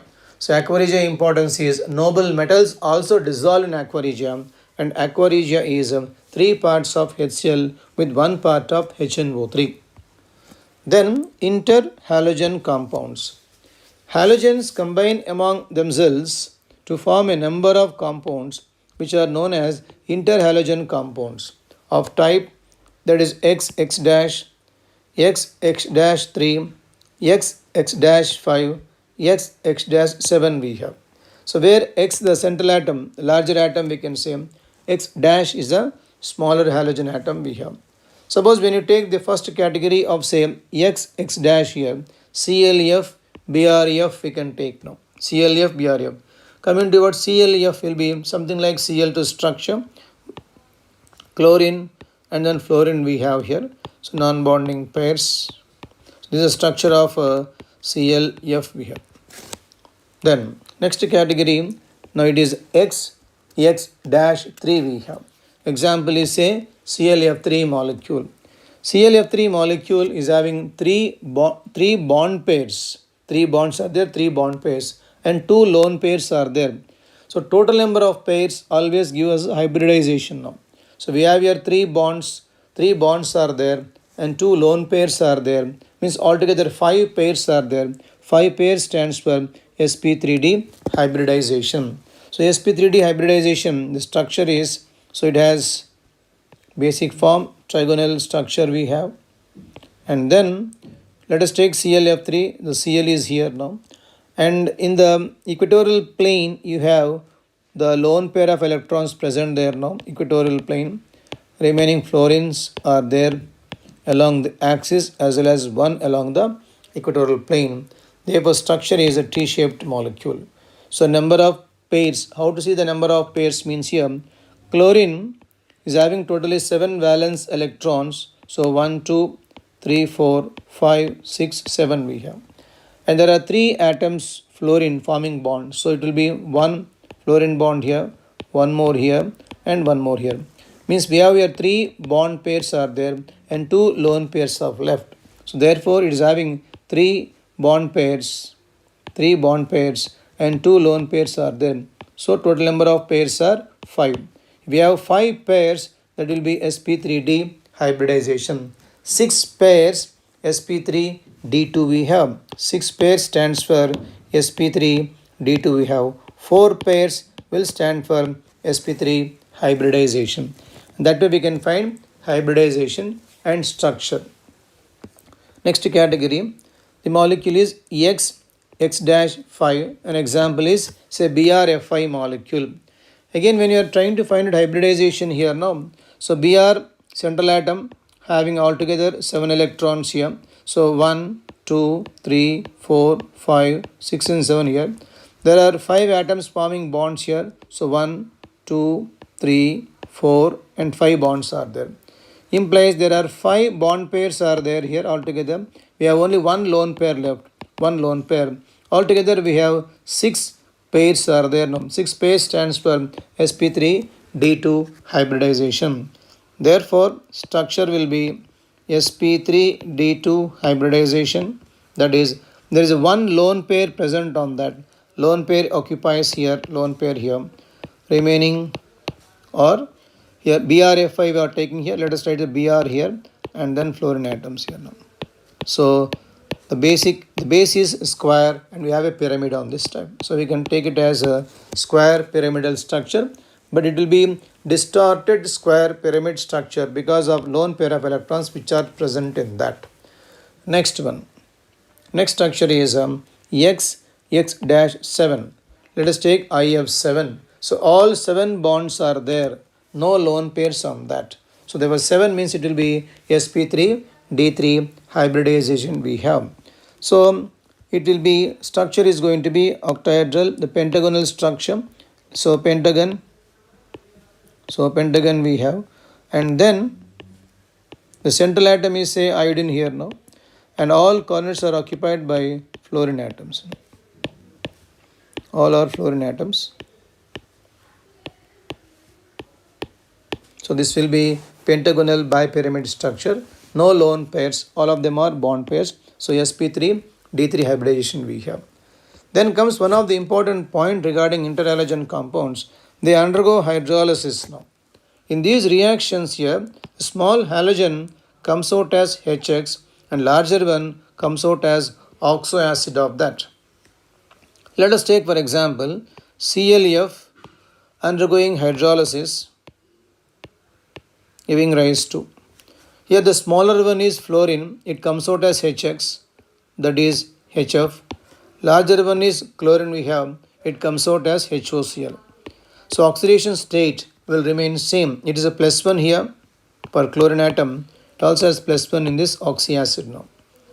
Suppose when you take ClF3 plus water giving rise to, again smaller one is F, it forms HF plus, larger is chlorine having +3 state here now. It forms an oxyacid where chlorine is having +3 state. It is a HClO2 is having +3 state for this. So all molecules undergo hydrolysis. They form 2 compounds. The smaller one is coming out as HX. The larger one is coming out as corresponding oxoacid of that. With this we have done with interhalogen compounds. Then oxoacids of halogens now. Now oxides of halogens here. All oxoacids of halogen are monobasic in nature. All of them are monobasic. All are monobasic. So all are monobasic means all have only one OH group in that. All have one OH group in that. If you are seeing the structures here, in the structures the chlorine has only one OH group. One single bond OH group is there because all of them are monobasic in nature. And then the chlorine forms double bonds with all other oxygen atoms which are present now. So chlorine forms ClO bonds with all other oxygen atoms present. So in all oxyacids, chlorine has one OH group. Remaining all oxygens form multiple bonds, double bonds with the chlorine atom now. Let us now take the first one, HOCl here now. So OH group, only one OH is there. So it will be Cl and then OH group. Cl and then OH group here. When it comes to in which state it is being formed. Now chlorine, when you take this having NS2NP5 configuration, that is 3s2 3p5 we have. So 3s2, let us take 3s2 3p5. So 3s2, 2 electrons here, and 3p5, 4 and 1 we have. So in ground state, chlorine is having one unpaired electron here. So it can form only one bond. Therefore, hypochlorous acid is formed in the ground state for chlorine. And OCl minus ions are called hypochlorite ions. Hypochlorite ions. Then comes the second one, that is a chlorous acid, HClO2. HClO2, chlorine must be having definitely one OH group is there and one double bond O must be there then now. One double bond O. Then coming towards number of lone pairs which are present on that.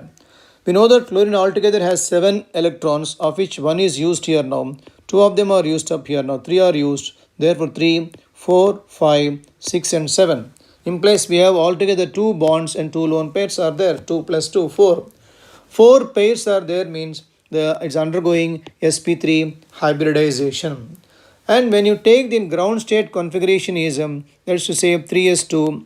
So 3s2 we have 3s2 3p5 we have. So in ground state it can form only one covalent bond.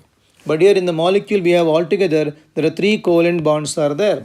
So therefore, it must undergo excited state. See, one of the p electrons moves towards the d orbital then now. So this is so therefore the configuration comes out to be, so it will be, now we have 3 unpaired electrons are present, therefore it forms 3 covalent bonds as in the case of HClO2. So therefore it forms the molecule in first excited state of chlorine atom.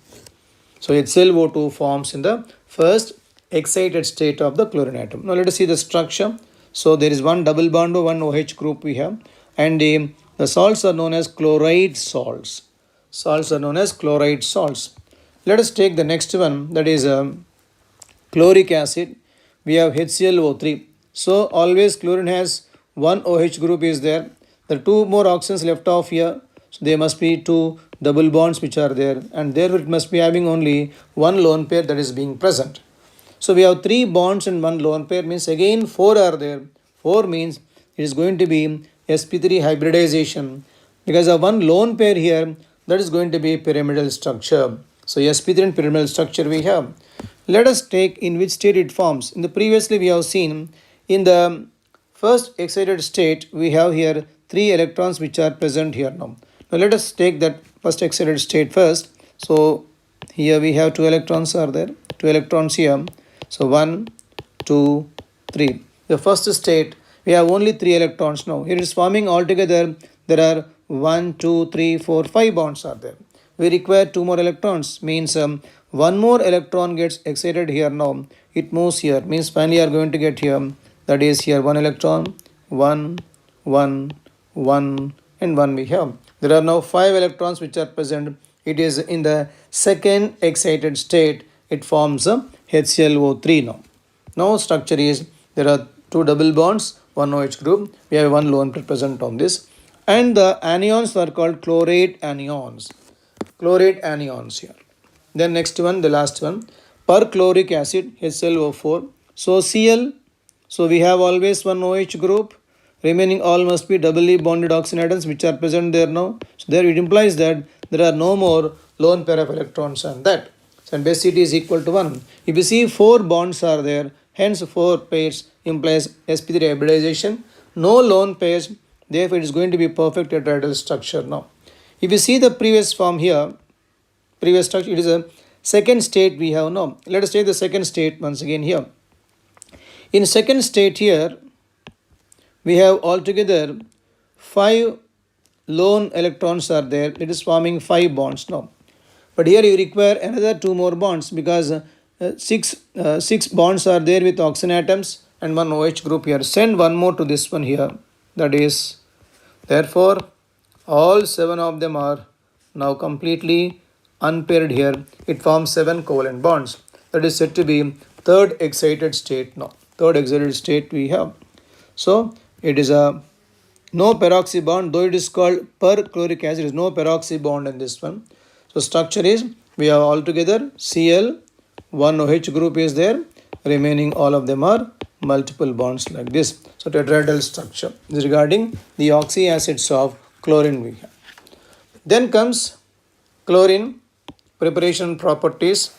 First one, prepared from manganese dioxide. So MnO2 with HCl gives rise to MnCl2 plus Cl2 and H2O. So Cl2 can be prepared by the action of HCl on manganese dioxide there. One more reaction is by action of HCl, potassium permanganate also. So KMnO4 plus HCl, this also gives chlorine gas. KCl, MnCl2, Cl2, H2O we have. So action of HCl on manganese dioxide, action of HCl on potassium permanganate, both will give us chlorine gas now. Next, coming towards manufacturing process. It is called, one is called Dithionous process. It is by oxidation of HCl by atmospheric oxygen, but in the presence of heated CuCl2. The presence of, we are using CuCl2 at a temperature of 273 Kelvin. Is basically acting as a catalyst there. So therefore it will be HCl plus heating in atmospheric oxygen, and we require here CuCl2. Temperature is 723 Kelvin we have. It forms here Cl2 and then H2O. So this will be on balancing, 4 will come here and then 2 moles will come. So oxidation of HCl with atmospheric oxygen in the presence of CuCl2 at a temperature of 723 Kelvin give rise to chlorine gas. One more is the electrolysis of brine also gives chlorine gas at anode. So brine solution NaCl will give rise to Na plus Cl minus ions we have in aqueous solution. So Cl minus ions being anions move towards anode. So therefore at anode Cl minus ions move, oxidation takes place. So liberation of chlorine gas takes place at anode now. At cathode, actually water molecules get reduced at cathode there. So at cathode H2O gets reduced because of the electrons which are given there. It forms H2 and then OH minus ions are being produced here now. So it forms that is liberation of OH minus ions and liberation of H2 gas at cathode. So brine solution upon electrolysis will liberate chlorine gas at anode. Then comes properties of chlorine. It is a greenish yellow gas with pungent and suffocating odor, soluble in water, and it is called chlorine water. Chlorine water on standing for long time loses its yellow color due to formation of HCl and HOCl. So chlorine water contains HOCl in that. And hypochlorous acid gives nascent oxygen responsible for oxidizing and bleaching action of chlorine we have. So when you take HOCl, that is hypochlorous acid which is present in chlorine water, this gives rise to HCl plus nascent oxygen. And this is responsible for bleaching action as well as oxidizing properties of chlorine water. Then reaction with alkalis. So with cold and dilute NaOH, it is forming sodium hypochlorite, that is NaOH plus, if you take chlorine gas, it forms here, it should be dilute in cold conditions. It forms NaCl plus it forms NaOCl plus H2O. This is called sodium hypochlorite. If you take the same chlorine gas NaOH, but NaOH should be in the hot conditions, then it forms chlorate. NaOH plus Cl2 giving rise to, it forms there NaCl plus NaClO3 plus H2O, and this is called chlorate now. And both the reactions are coming under disproportionation reactions only. We can see that the oxidation state of chlorine is increasing as well as decreasing. If we take here 0 state we have, it is becoming here -1 and then +1 in this case we have now, -1 and +1. If we take here becoming -1 and +5 states we have. So both the reactions are examples of disproportionation reactions we have. Then when chlorine reacts with the dry slaked lime, it forms bleaching powder. So a chlorine here plus calcium hydroxide giving rise to, it is forms CaOCl2 dot to H2O. It is nothing but bleaching powder. So with the slaked lime, chlorine gas is giving us bleaching powder. Then reaction of chlorine with ammonia. If you take excess of chlorine with ammonia, we are going to get NCl3, is unstable compound, and HCl it forms. And if you take excess of ammonia, the same chlorine gives rise to ammonium chloride and liberates N2 gas. So excess chlorine gives NCl3, HCl. Excess ammonia, it gives rise to ammonium chloride plus N2 gas. Then coming towards oxidizing properties of chlorine. Chlorine oxidizes ferrous sulfate to ferric sulfate, sulfur dioxide to sulfuric acid, iodine to iodic acid. Let us take the reactions now. If we take ferrous sulfate, say for example, ferrous sulfate FeSO4 in acidic medium, so H2SO4 plus chlorine, this gives rise to Fe2SO4 taken thrice plus HCl you have. So ferrous sulfate becoming ferric sulfate there now. If you take sulfur dioxide and then chlorine, say in water, this forms sulfuric acid. Now. H2SO4 it forms. Again byproduct is HCl we have. If you take iodine and say chlorine here, iodine and chlorine plus water, this forms here HiO3 iodic acid plus it forms HCl. So in all the cases here Cl2 is becoming now HCl, means is becoming -1 state there now, and others are getting oxidized. These are the oxidizing properties of chlorine molecule. So with this we have come to an end of 17th group elements. Now let us discuss properties of 18th group elements and their compounds. 18th group elements include helium, neon, argon, krypton, xenon and radon. All these are gases, and because of completely filled sublevels, they are chemically unreactive. Hence they are called inert gases or noble gases. They are chemically unreactive because of completely filled sublevels. Therefore they are called inert gases. All the elements except helium have the general outermost configuration ns2np6. Helium is having 1s2 configuration. 1% of atmosphere contain noble gases. In that, the order of abundance is argon more than neon, than krypton, than helium, than xenon. So, in atmosphere 1% is of noble gases, and in that the order of abundance is argon more than neon, then krypton, then helium, then comes xenon. Now the general properties of 18th group elements. Atomic radii increases down the group with increase in atomic number, the general trend in any groups.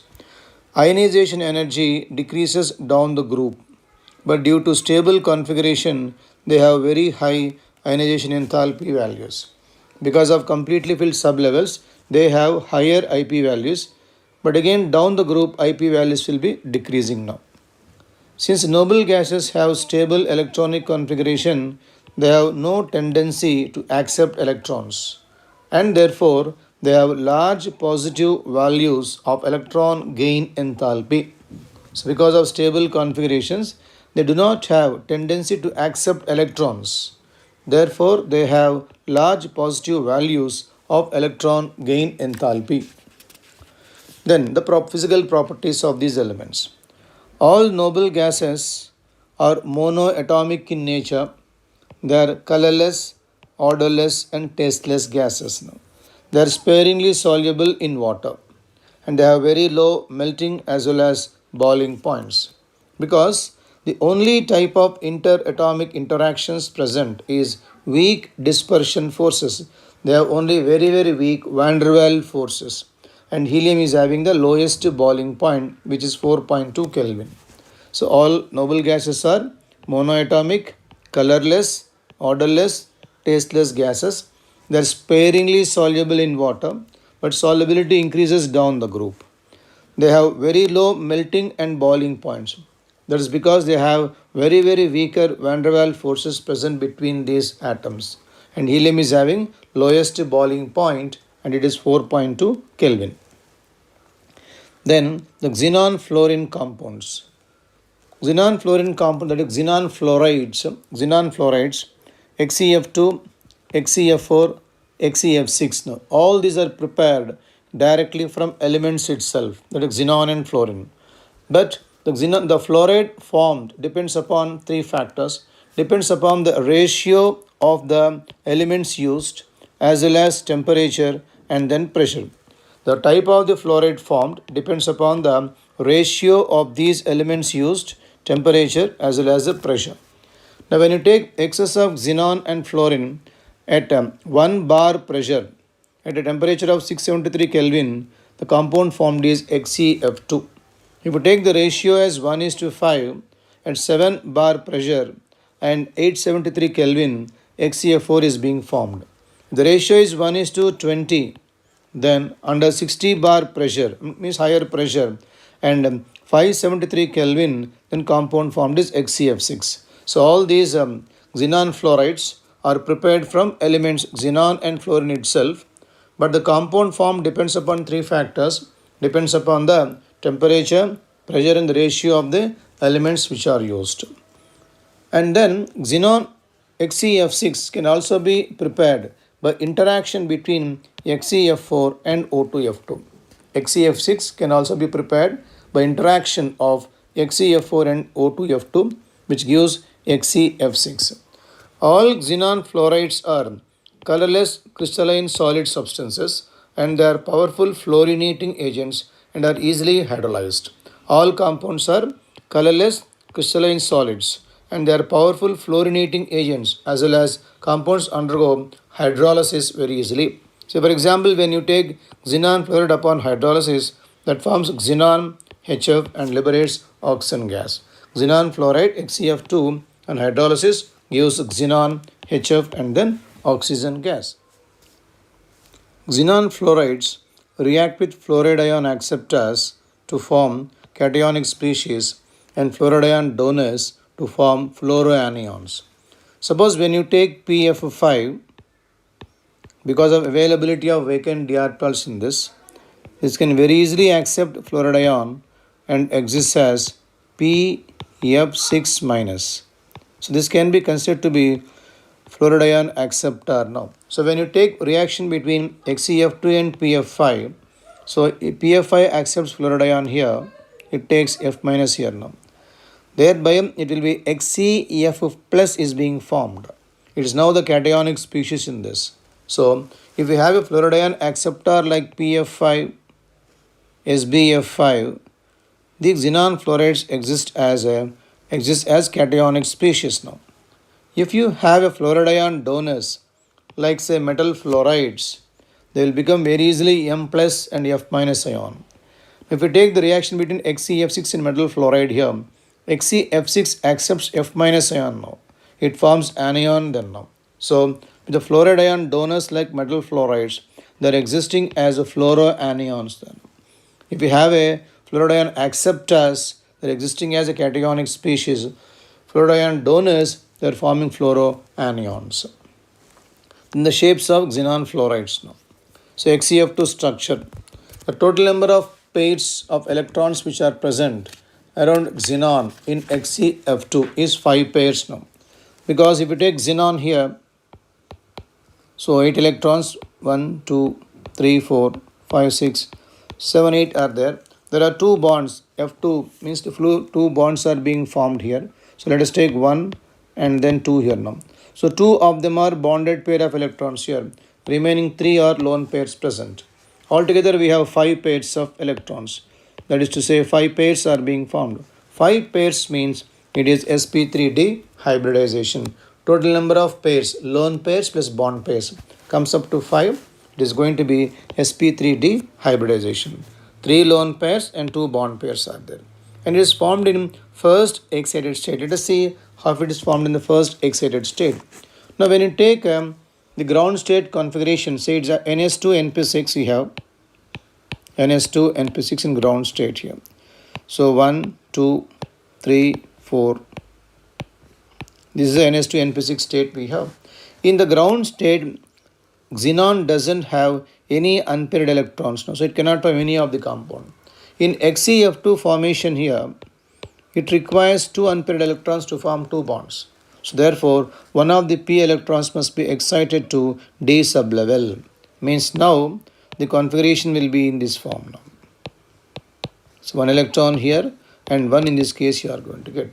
So 1 electron goes to the d sublevel. Now this is in the called first excited state we have. This is the first excited state we have. Now there are 2 unpaired electrons here. Hence it can form XeF2 compound. So XeF2 is being formed in the first excited state. So hybridization is sp3d hybridization. There are 3 lone pairs and 2 bond pairs are there. So So sp3d hybridization here, there are 3 lone pairs here and 2 bond pairs. So the structure is linear. Then next compound, xenon XeF4 now. Total number of pairs again here now. It is having totally 4 bond pairs and 2 lone pairs are there. 4 bond pairs, 2 lone pairs. Altogether we have 6 pairs. 6 pairs comes under sp3d2 hybridization we have. sp3d2 hybridization now. Let us see how it is formed in second excited state. In first excited state, we have the configuration like this. So 2 electrons here, 2 here, 2 here, 1 in P, 1 in D we have. It is the first excited state. It is having only 2 unpaired electrons now. We require 4 because it is XeF4. So again one of them must be excited here now. So thereby the new configuration will be like this. So 1 here, 1 here, 1 here and 1 here. Now this is going to be second excited state. This is the second excited state we have. Now we have altogether 4 unpaired electrons, so it can form 4 bonds. So XeF4 forms in the second excited state of xenon. And sp3d2 structure with the 2 lone pairs are there. Therefore the structure comes under square planar form. Square planar form. So total number of pairs will decide hybridization there now. Lone pairs, bond pairs will decide the structure out there. And to get the excited state, we require how many number of bonds are being formed by that central atom. Next, coming towards XeF6 now. Total number of pairs in XeF6 will be, that is 5 plus 1 we have. Altogether, 6 plus 1, 7 pairs are there altogether now. Because 6 bonds are being formed, XeF6. Still we have one more lone pair on that. So 7 are there. 7 comes under sp3d3 hybridization. sp3d3 we have. Now it is forming 6 bonds. So we require 6 unpaired electrons present on that. So if you have seen the previous structure, we have seen it is a second state we have. We have here 4 unpaired electrons are there in second state now. Now here, that is to say, in second excited state, this is a configuration you have in second state. 4 unpaired electrons are there. Now one more must be going towards this level. Means we have like this now.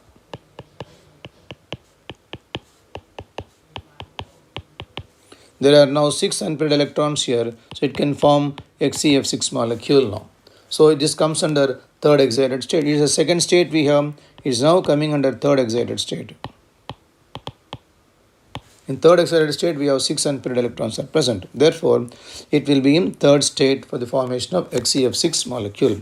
sp3d3 hybridization, it has one lone pair on xenon present. So therefore, the structure is distorted octahedral structure we have because of the presence of one lone pair electrons on that. Now, xenon oxyfluorides. These xenon oxyfluorides, they are obtained by hydrolysis of xenon fluorides only. Xenon fluorides on hydrolysis will form xenon oxyfluorides or xenon oxides there now. So when you take hydrolysis of XeF4 and XeF6, with what it forms XeO3, xenon oxide is being formed. So XeF4 hydrolysis forms XeO3. Other products are xenon, oxygen gas and HF here. And then if you take XeF6 also, on complete hydrolysis of XeF6, you are going to get XeO3 and HF is being formed here. But when you take a partial hydrolysis, you are going to get oxyfluorides there now. So XeF6 on partial hydrolysis will form XeOF4, and on again further it reacts with water. The same XeOF4 further reacts with water and forms XeO2F2. So partial hydrolysis of the xenon hexafluoride is giving us XeOF4 and XeO2F2 here now.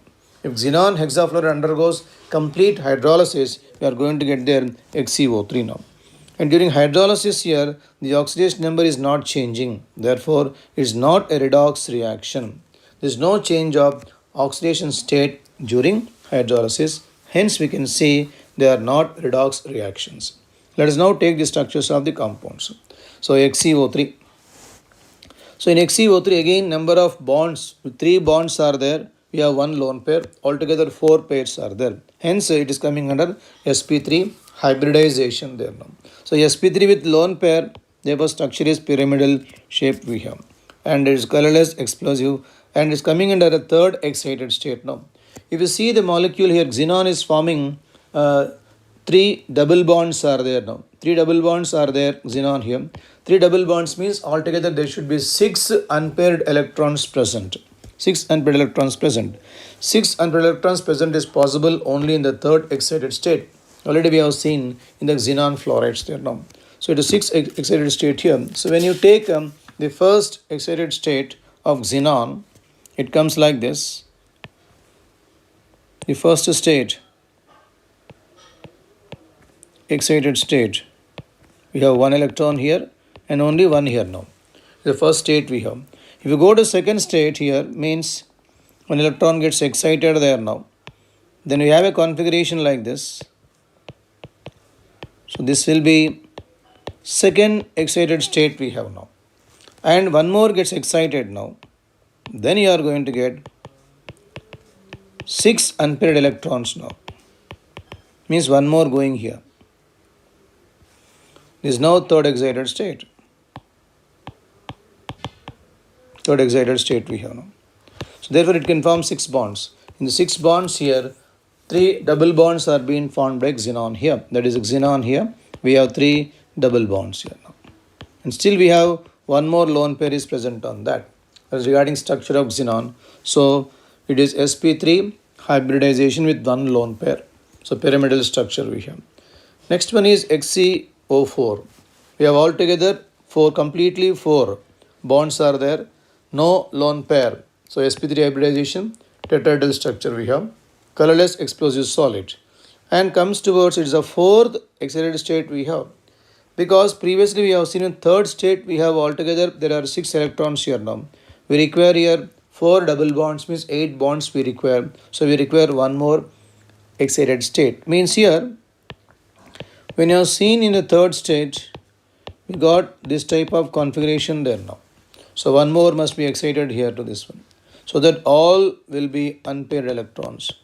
Now this is taken as fourth excited state now. All 4 are unpaired electrons, hence it can form altogether 8 bonds are being formed by xenon. So we get like this. 8 bonds are being formed by that. So all these 8 unpaired electrons will form 8 bonds. There is a structure of xenon tetroxide we can say.